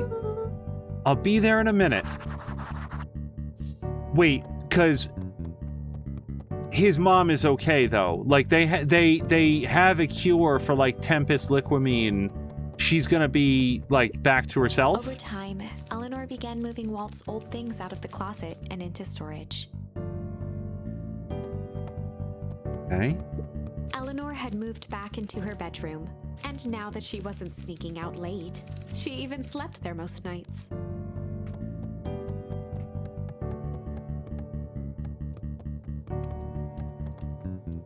Wait, why is she...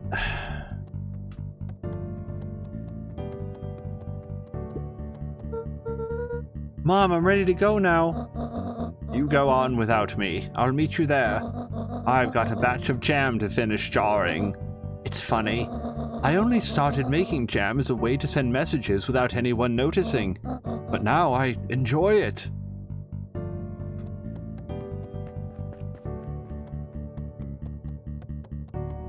It would be a little bit of a downer ending, I feel like, if Eleanor like lost a lot of her adulthood to bring down this whole the whole conspiracy, right? There doesn't seem to be anything out here. Foxnut is saying babality. And Carol Luna is saying, I mean, he'd be a level 1000 crook even as a baby. Yeah, like nature versus nurture, but you know that kid's not going to turn out okay.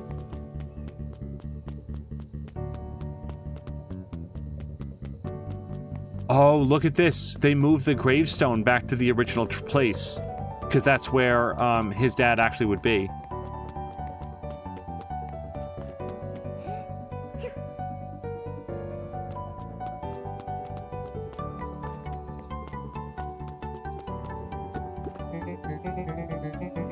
I hear you and Rollo have big plans for that little tree house. Yeah, it started getting crowded after we revoked the max capacity 1 Rollo, 1 Luca rule, so we decided to expand. But at least we've got some help with that. How's the internship at Nellie and Alona's shop going? It's been great. I'm hoping it helps me get into the School of Agriculture up at the state. Also, Nellie said she'd write a letter of recommendation, which would be huge. I can't help but worry about leaving Rollo. He's grown up so fast, but he's still my little brother. Yeah, he had a heck of a growth spurt. I don't mean just grown literally. This morning he was up and finished his chores before I even had breakfast. Well, some of that might be his excitement about the treehouse renovations. Hey, don't tell him this, because it'll go to his head, but I'm really proud of that little punk. I'm sure he feels the same way, but he's just too dang proud to tell you. I know.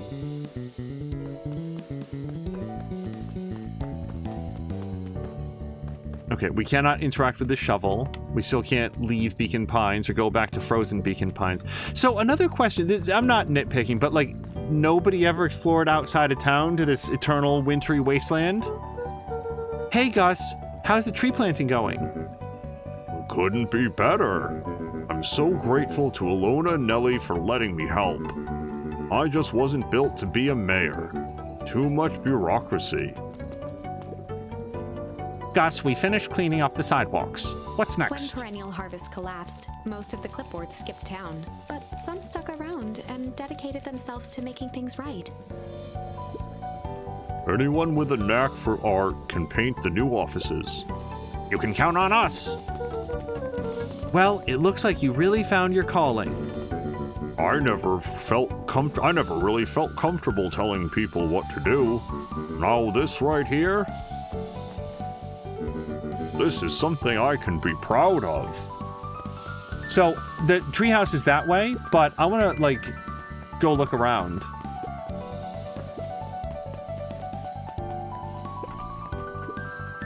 How's the napping this morning? Well, the most underrated part of a good nap is the view. And the view's getting greener every day. Nice. I see you decided on a name. Yep, we had to clear out all the old stuff before putting on the final touch. Slow and Dirty Harvest is now official. I like it. It was actually Nellie's idea. There's still a lot of work, and the name serves as a reminder. Oh, shit. Just because progress is important doesn't mean that change should happen fast. In fact, I've learned that the more you care about something, the more important it is to take things slow. Our motto is, go slow and fix things. Amen to that. I literally just did his voice and I've already forgotten it. I'd better not dilly-dally. Gotta get to the treehouse. Okay, so we're not gonna get to check in with Dawn or Robin.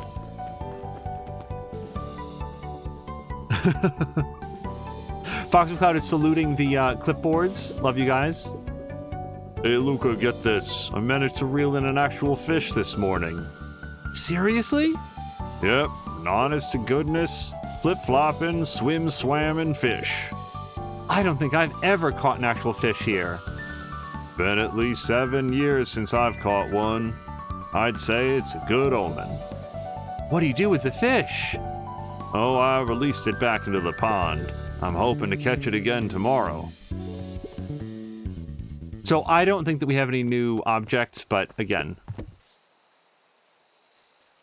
Oh, smack! Luca stuck a toy stretchy hand onto the hook. Those things always get dirty anyway.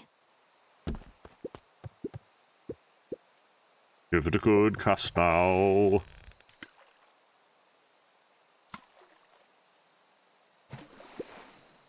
Oh. Okay, it's been a minute. Luca stuck a toy. Those things always.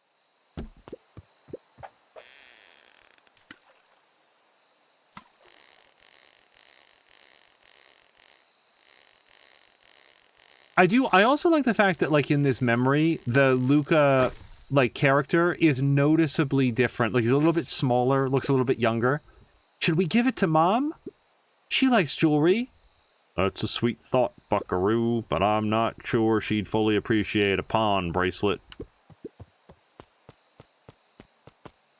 Is that... okay, that's... it. Okay.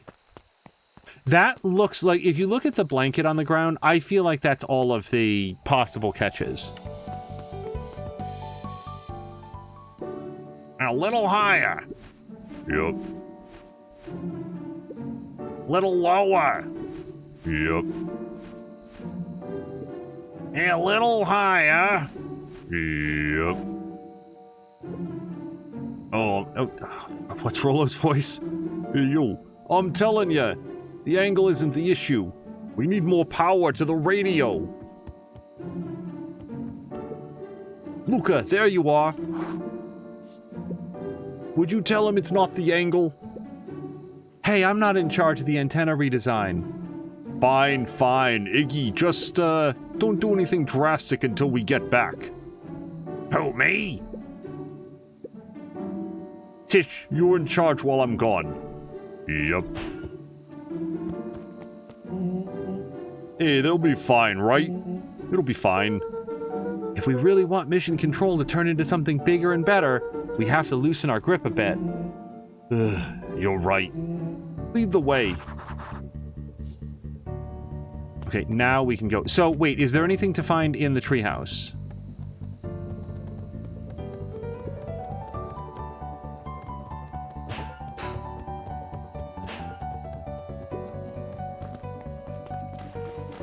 The answer was no, by the way.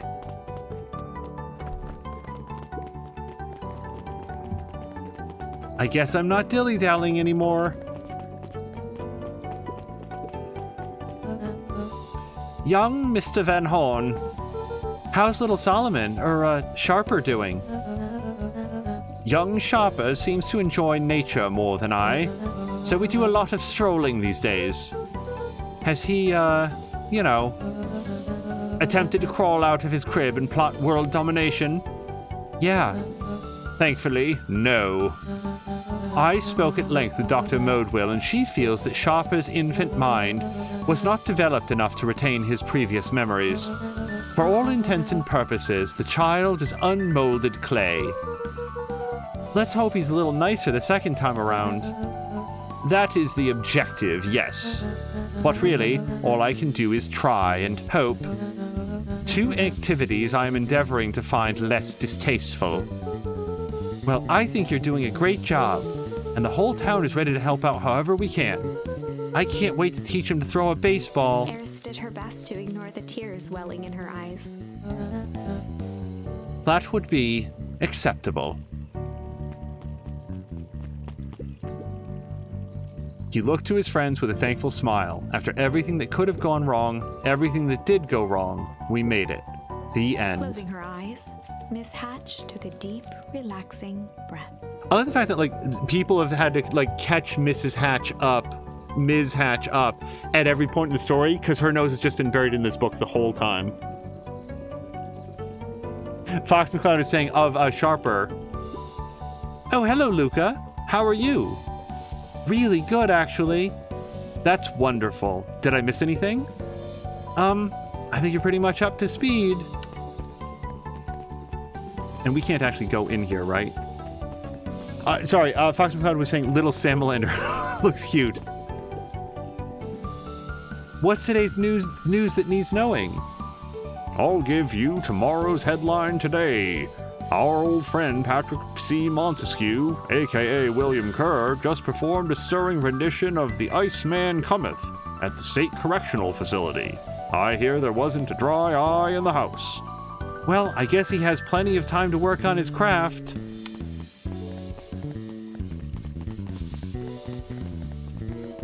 I want to go see if Dawn is there too. Luca, do you want a biscotti? On the house? I don't really have time. Sorry, you got to come see this. Oh, I finally did it. I pulled out the perfect espresso. Aw, Lumi, if I didn't know any better, I'd think you were proud of something. Pfft, as if. No. It's too late. You're now officially a person that cares.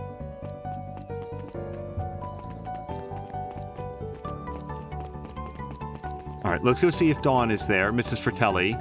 I can not do a consistent Mrs. Fratelli voice again. I'm glad you swung by. More follow-up questions for your story? Nope, I got everything I need. Thanks again for that. I sent a draft of the story to a reporter in Capital City, and they offered me an internship. Of course they did. You're an amazing reporter. I don't know about all that. A story about a phony corporation that picked up an entire town full of people and moved them to cover up a massive illegal mine shaft? Full of incredibly hazardous chemicals? Sort of writes itself if you think about it. Just don't forget us when you become a fancy big city reporter. Capital City isn't that far away. I'm gonna have to come back from time to time to check in and see what sort of new trouble you've gotten yourself into. Sorry to disappoint, but my adventuring days are over. We both know that's not true. What makes you say that? Call it a reporter's intuition.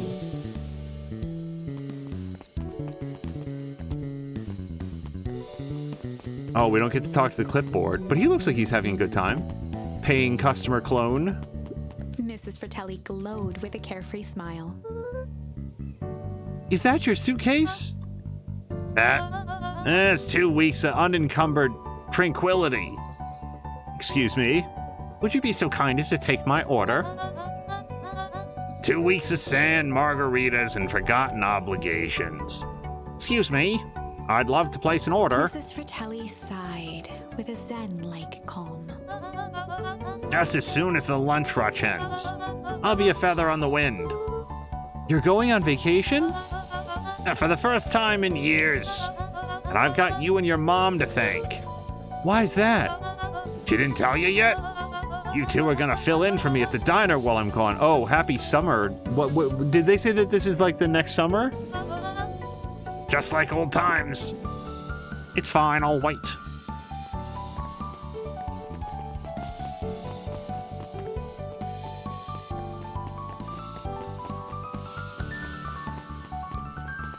Alright, I don't think there's... No, we can't even go... You can't even walk on the grass here. It's like the Eden planet in Next Generation. Except Luca knows the rules.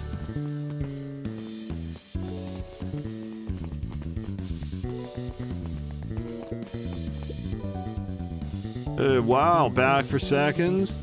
If it's not too much trouble. For the longest time, I didn't understand the appeal of ice cream. It serves no purpose, other than to be briefly enjoyed and then it's gone. But it's pretty tasty while it lasts. I'm inclined to agree. Hey, Luca, can you tell Roxy I'll be free in an hour? Sure thing. My dad's making me stock the shelves for summer. He says it builds character. I think he meant to say it builds calluses. Or builds character. Yeah, it builds something all right.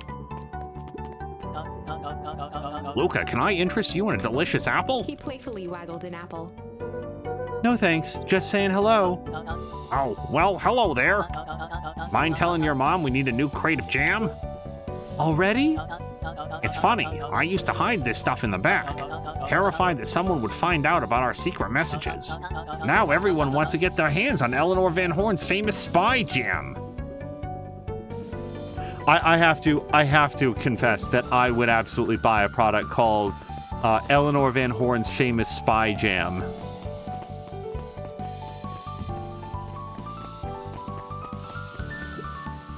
Sharper Valentine, founder of Beacon Pines. Yeah, we've read that. Much, if you ask me. Okay, yeah, we've seen that.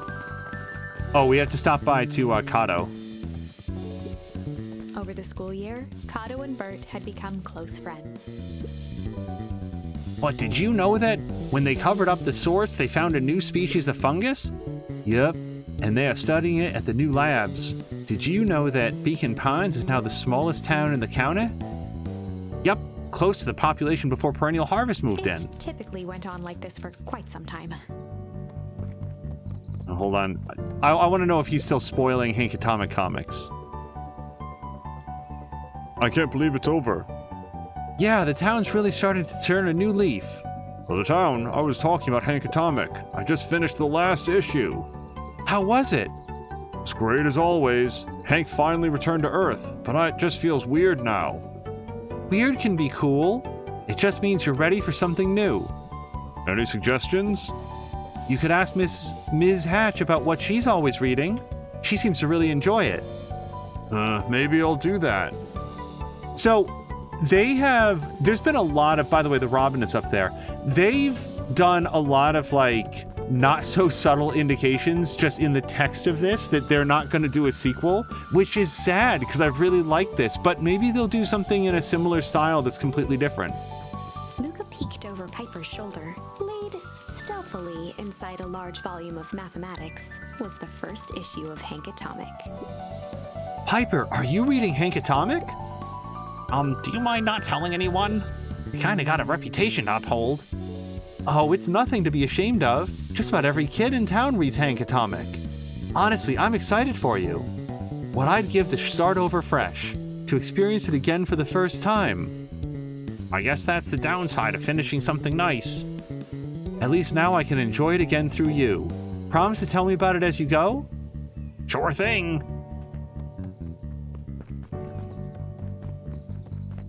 Like, I noticed that a lot of this goodbyes are goodbye to the story. Also, I need to know what's happening on the right side of the screen with Jeff marching in a line of children to the to Jeff's Wild Ride. I just saw that. Hey, Mr. Nuncreed. I'm gonna go see my dad in a bit. Did you want to come with? If even after everything I did, you'd Mr. still... Nuncreed shook his head. You really are your father's son, aren't you? I don't think I'm ready for that yet. Well, you're always invited. I bet he'd love to hear from you. I'll visit Walt in my own time. You run along now.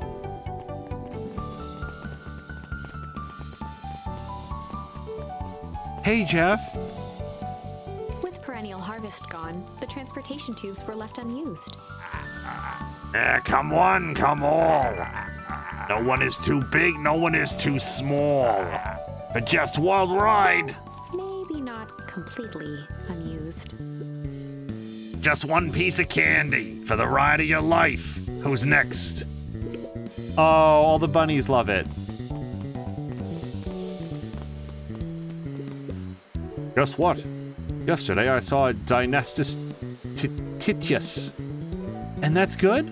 It's great! I haven't spotted one of those in years. At this rate, Beacon Pines is gonna become the bug capital of the county.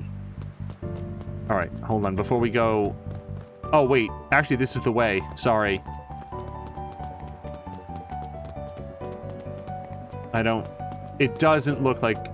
Well, maybe we can. Nope. No, they still walled off further into the woods. I would have thought that maybe that the townsfolk would have torn this down so they could get back there and learn the truth of what all had happened. Killen is saying that he might buy the Spy Jam, although without the famous part. Oh, Caroluna apparently knows the beetle. Is that true, Caroluna? That's the famous Hercules beetle? I have news I think you'll enjoy. This morning I unpacked my last box. You're officially moved in. It's just a box. Let's not blow this out of proportion. It sounds an awful lot like putting down roots. I guess I decided this place is root-worthy. You're going to be stuck with me for the foreseeable future. I do have to warn you, most years aren't going to be as interesting as this one. I think I'll manage. Ready? Before we go, there's a bit of a surprise. Welcome to my life in the Guatemalan mountains, surrounded by volcanoes and a sacred lake.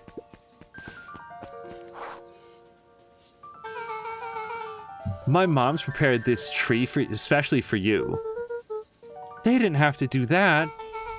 It wasn't just them. It's just about the whole town pitched in. We all owe you. We should do okay. It should do okay in the cold of old Beacon Pines, and thrive as things warm up. That's perfect. Okay, when you're ready, take Jeff's Wild Ride to Old Beacon Pines. Oh.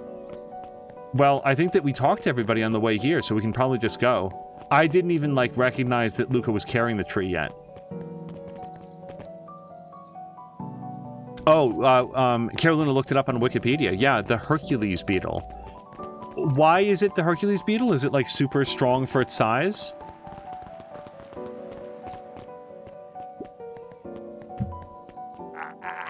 Ah, you got it.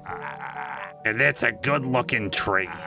Being a special cousin and what occasion, sorry, I meant to say a special occasion and whatnot. This rides on the house. You don't even owe me this piece of candy. Get out of here, you scamp. You want to hang out to that little tree?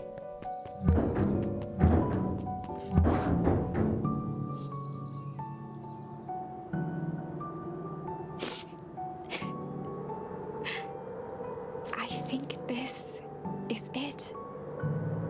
The end I've been waiting for. Honestly, I'd begun to lose hope of ever finding it. But then you came along. I don't know exactly how to thank you. It's hard to explain how much this means to me. It's funny, now that our time together is finally ending, I'm at a loss for words. Let's just watch the end together. Done. A good little tree. The best little tree. Thank you, children. This means a lot. Yeah, thanks for everything. Shucks, I only did what any super awesome best buddy would have done. We should probably give you some time alone now. You good? Yeah, I am. It's been a wild year. How are you feeling? Everyone keeps asking me that. I'm fine, really. Pa always says the only thing fitter than a fiddle is a cello, and I feel like a dang cello. Well, if you ever stop feeling like a cello, I'm here for you. I know, you don't even have to say it. You two make an awesome pair.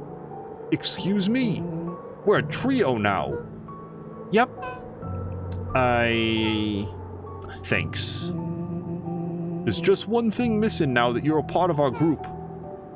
Missing? Let me tell you a little story about a man named Hank Atomic. Oh, God. I won't be long. I'll be waiting for you at the back at the phone booth.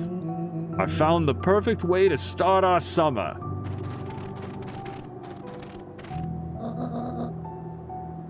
You've got some good friends. I'm so proud of you. Your father would be so proud. I know. Mom, can I ask you a question? Did you ever dream about Dad? Not a night goes by that I don't. Are you ever afraid you're gonna forget him? Forget what he looked like? Forget his voice? No, because so much of him lives on in you. He loved that old tree, but I know he would have loved this one more, because his two favorite people planted it. Rolo and Beck. I'll give you a moment.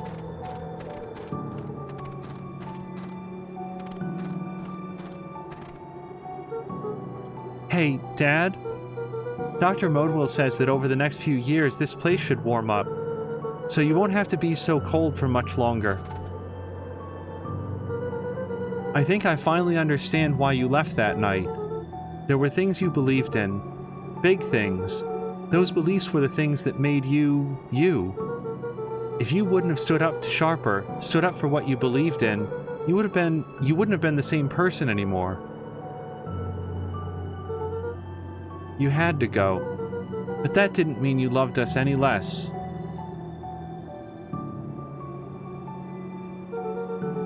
I might not visit you as much as I used to. I know you understand.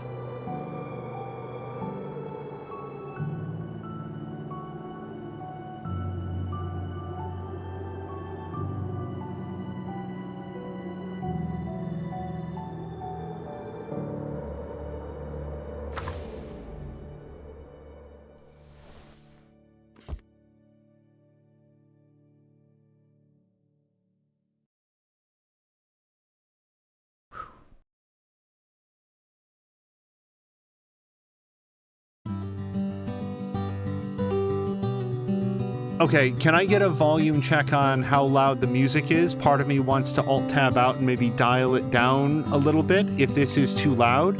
If this is okay, please let me know. It's very difficult for me to calibrate as we're watching. So, Kirsten Mise, however you say that, holy hell.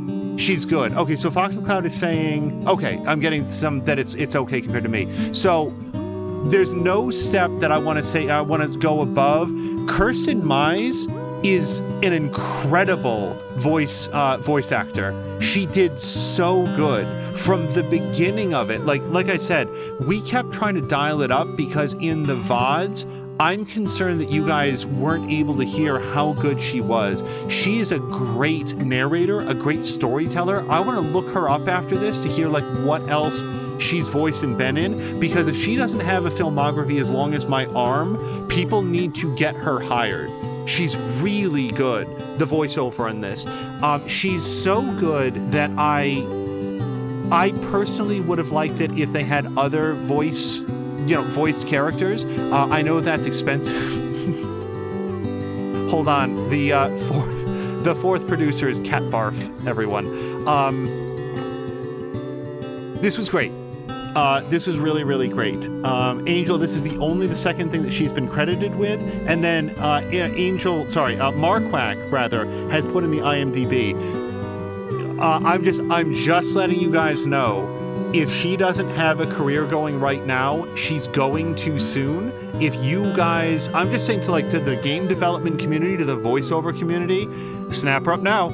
She's going places. She's gonna be a big name, I think. Can she do other voices and stuff? I don't know. But she infused every line with so much emotion, so much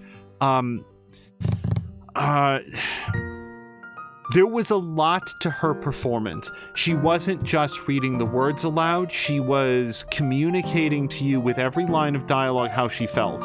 Hello to Harmonious Crow, who said, Anna Demetriou? I'm not sure who that is, but we were thinking of Kirsten Mize, M-I-Z-E. She did the main voice acting in, I think she's the only voice actor in the piece, aside from some womps. And she just did such a good job. Carol Luna says, random Twitter from her. Fun fact, I'm not only a voice actor, I'm a mom of one. My son listened to a lot of Critical Role when he was a baby. Now he legitimately tries to talk to Matt Mercer whenever we watch. Here's a throwback picture to our first Thursday night home from the hospital. And then, so apparently she worked on one other game called Larger Than Light, and I really want to call that up. I'm going to at least copy the link here. Give me 1 second. Copy link. All right, so I'm going to look at that afterwards because it might still be on sale as part of the Steam Summer Sale. What else? So I said this at the end of the first episode, and I want to underscore it now. Starting with Happy Tree Friends, or at least that's the one that sort of immediately comes to mind, is, oh, here's the super cutesy art style that's actually really dark and sinister, and in Happy Tree Friends, super gory, and that joke for me wore off really, really quickly. So I was glad from the first episode that that's not what we were getting here in Beacon Pines. What we got was something much smarter. It was much more thoughtful. It was much better executed. Hold on, I just want to see if we get a post credit here. It doesn't look like it, but let's just see what it does.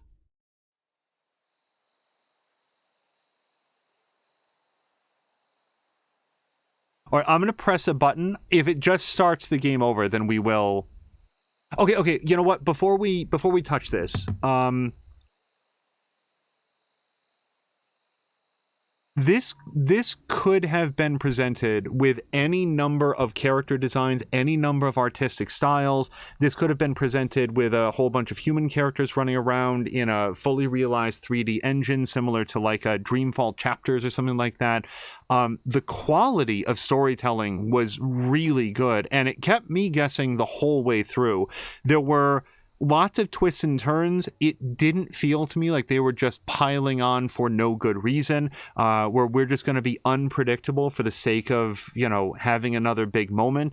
And instead, it felt like you came in with Luca and friends are joining a story already in progress. And another thing that I really appreciate about this is that on some of the story branches, things go horribly wrong, completely unrelated to what Luca and Rollo and Beck were doing. Because, as I said at the time, other characters like Grandmother / Eleanor were out there going on about their business, and without Luca interceding to like be there at the right place at the right time, their plans were being seen through, and it turned out that they weren't very good ideas.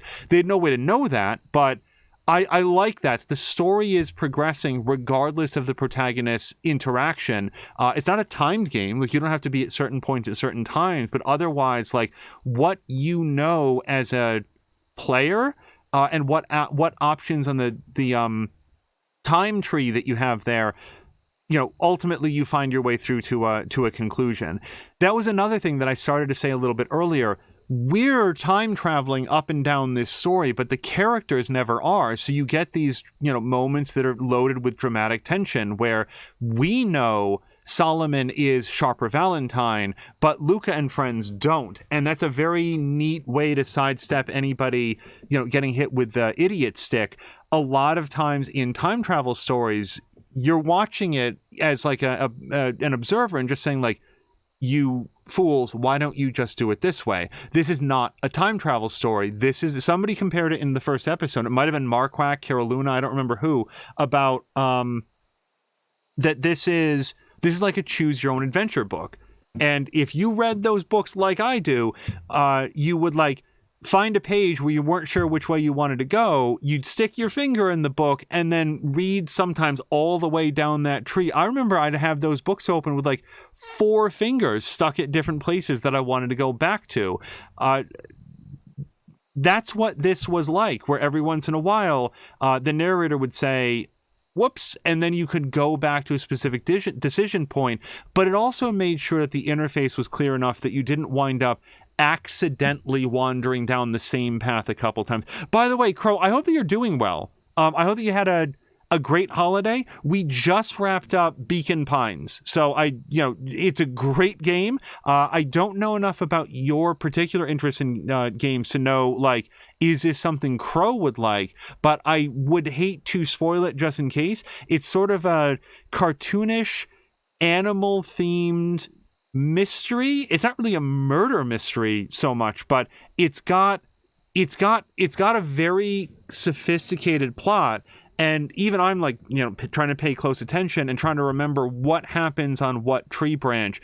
If I was to make one interface change, depending on the flower that you choose, it might be helpful to have like just a little like snapshot, like poof, poof, poof, like reminder of, okay, this is along the path where Iggy got splashed in the face with the toxic goo, and then he showed up at the treehouse, and then the clipboard started to come, and then it would throw you back into the current moment, because that would be okay. So Crow says that she popped in a couple times but missed most of it. If you were curious, the whole VOD collection will be up very shortly after this episode. This was great. I really, really enjoyed it. And that's, the more I enjoy a game, and especially a game that's like very story-based, I usually will take a moment to say to people, hey, look out. Don't want you to get spoiled, because there's been some times where I wasn't sure if I would like a game, and then by the time I realized that I would, it's like, oh, well, now I've seen like a third of it, so I'm not sure that it would carry the same weight. But yeah, Crow, this was great. I really liked it. Whether to you, whether to App, like somebody else, I hope more people discover this. It had very good reviews on Steam, and I'm super glad that I played it. There's one question that I have at the end.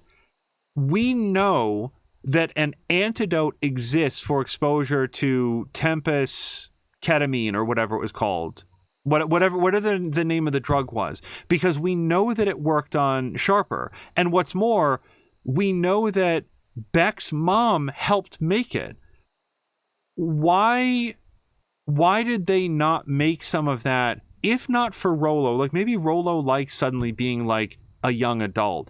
That seems distressing to me, because he lost years off of his life, and he's still like an 11-year-old, a 12-year-old, I think, in the body of like a 22-year-old. That's sort of weird. But like grandmother was like mother, and she lost what appears to be several decades. That she did what was necessary to try to help out the people that she loved in the town that she loved, and avenge the death of her father, of her husband rather, and then like just nothing. Like it just, it's a weird downer element of the ending where I think that we're meant to feel good about how everybody came out of it okay, but it kind of feels like some people really got the short end of the stick. Carolina was asking, wasn't that the only vial that existed? At least that was my impression, though it never actually said that it was. I guess my question is, that was the only vial at that time, but in the years since then, between the notes that were left behind by Dr. Prescott, I think it was, and then Ilona, was it Ilona?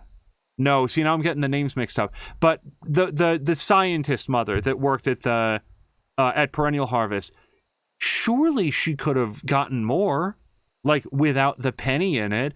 Maybe Rollo and grandmother would have said, well, just Eleanor would have said, well, based on what happened to Sharper, I'm not sure that we want to do that, but it would have been nice to get that dialogue. This is not a complaint. I'm really surprised, because I'm just letting you guys know, if you shave 25 years off my lifespan and then say I can put that back and just here's the drug that'll do it, I'd probably want to down that personally.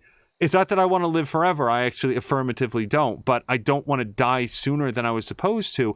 If nothing else, Eleanor loves Luca, and she's so much older than she was before. So if she's happy the way that she is, I guess that's up to her, but it really doesn't go addressed, like, at all. And I sort of thought that was weird. So Fox is saying, you'd think there would be people using the complete research to fix others before shutting everything down. Yeah, I would. Fox is saying, cyberpunk me turned me into Rebecca. I'll take your word for it, whether that's a reference to the game or something else. I don't know enough about cyberpunk to know that reference. And I am intending to play it, so I don't want to learn too much more. But yeah, this was...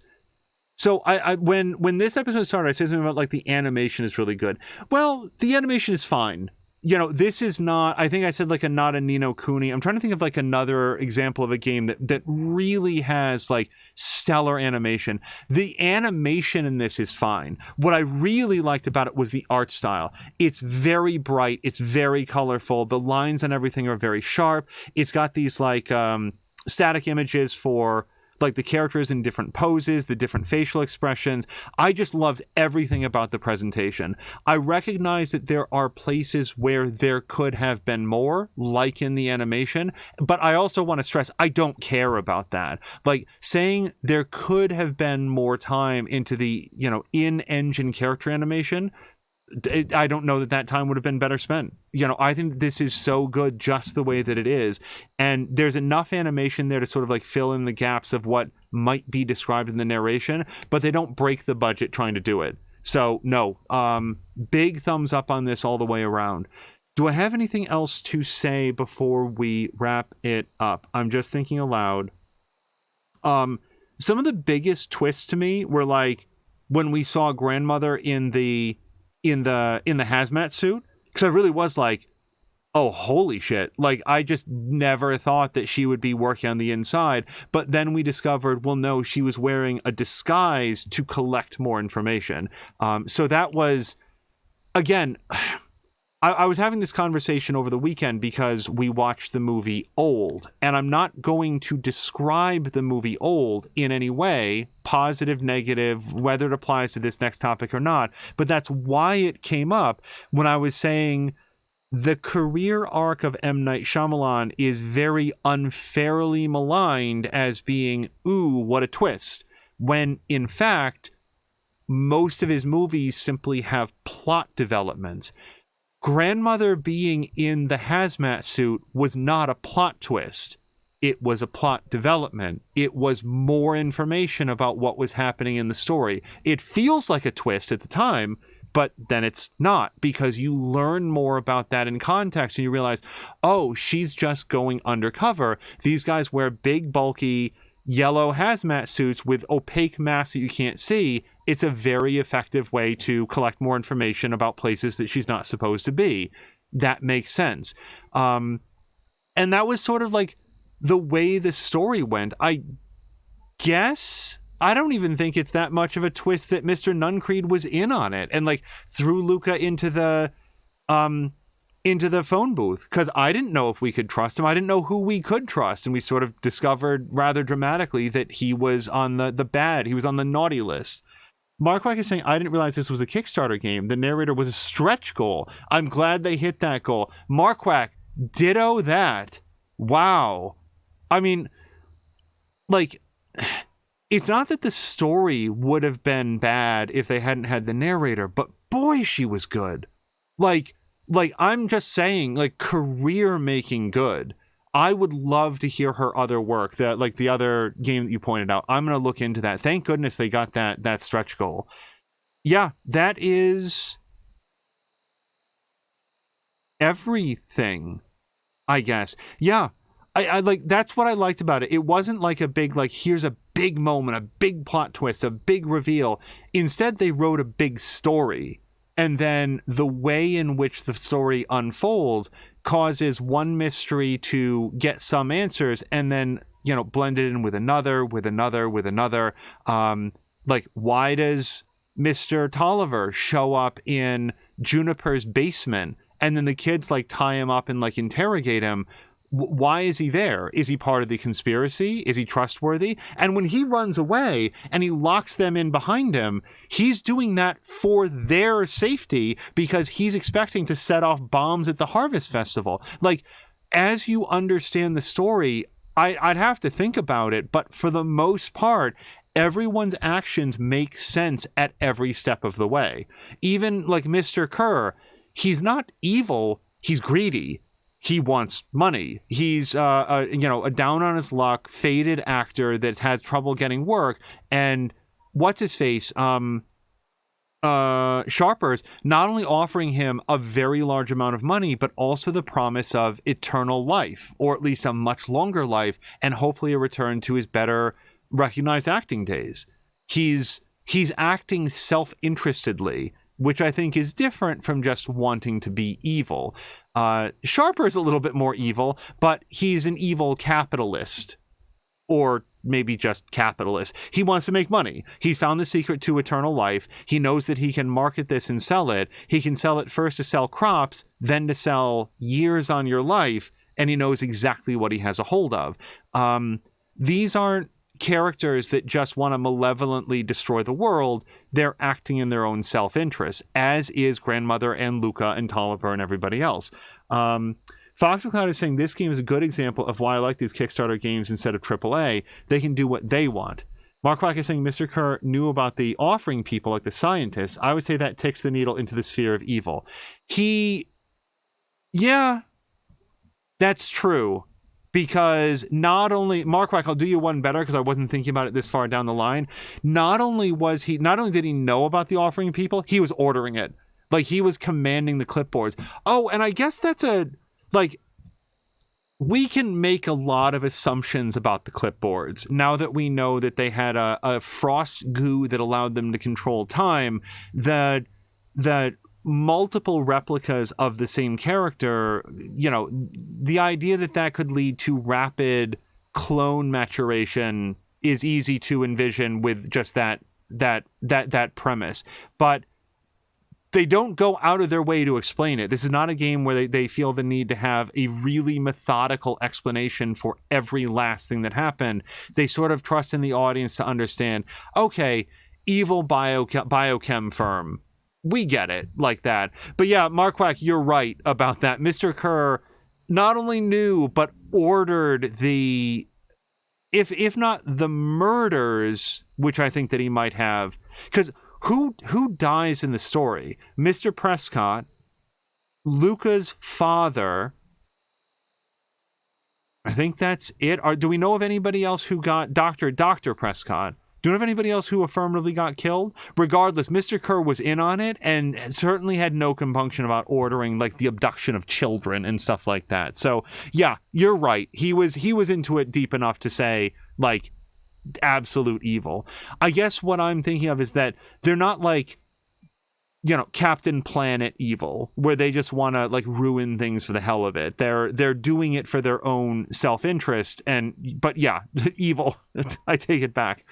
I think that's everything. We're going to press the button to see what happens, but then otherwise call it a very successful stream for Beacon Pines, let's see what happens. Oh, my controller shut off. Hold on.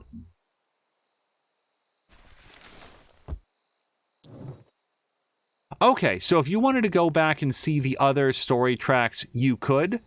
I feel like having reached the end of the story... Well, then again, there's only 2. I'm just double checking. There's only 2, right?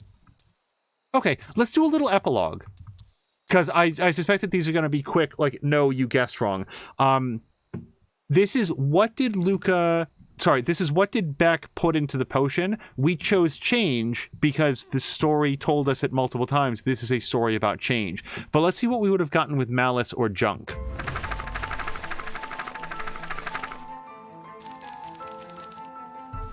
Let's go with Malice. I might have tweaked his wonder potion with a little malice. Malice? The whiskey from his office? Yep, dude had an unfinished glass on his desk. Figured his grow juice could use a little hair of the dog. You can all call me Shopper Valentine. His body and face began to contort and expand as he disappeared into a belching green mist.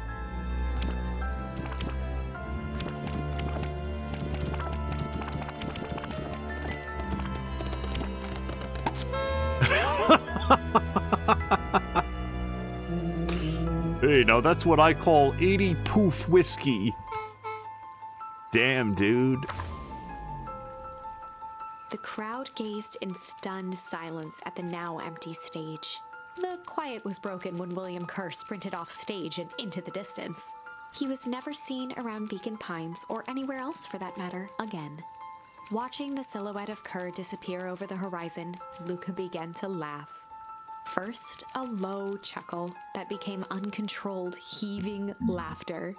Through his tears, he was vaguely aware that the crowd had begun to laugh with him. The end. That was unexpected. Perhaps a bit of an absurd ending for my taste, but who am I to say? I'm only writing the damn thing. All right, one more. Junk.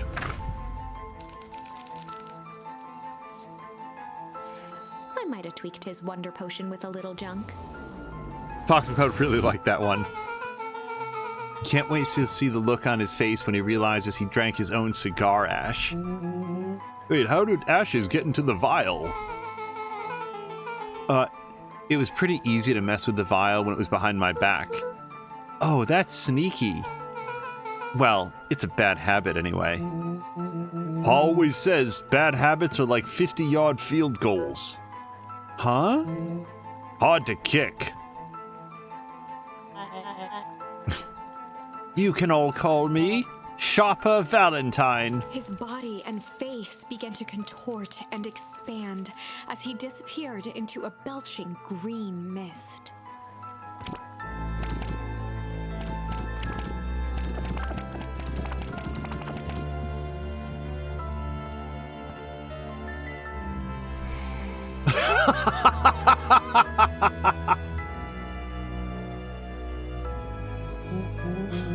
Well, that's one way to kick a bad habit.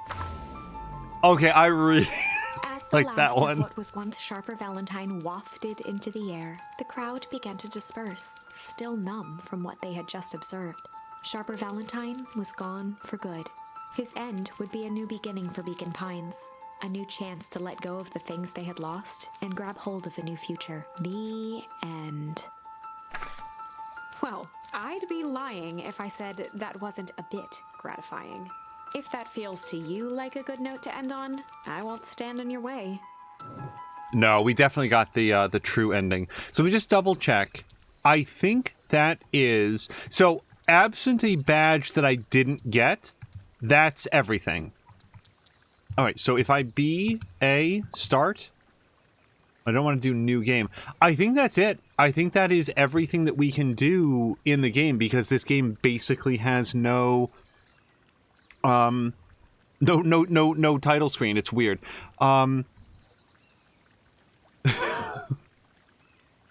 Mark Rocky saying he pulled a Peter Parker from the Infinity movies. Fox McCloud said, sorry, I thought that it would be amazing if he burst into a cloud of confetti and someone yelled, oh, do it again.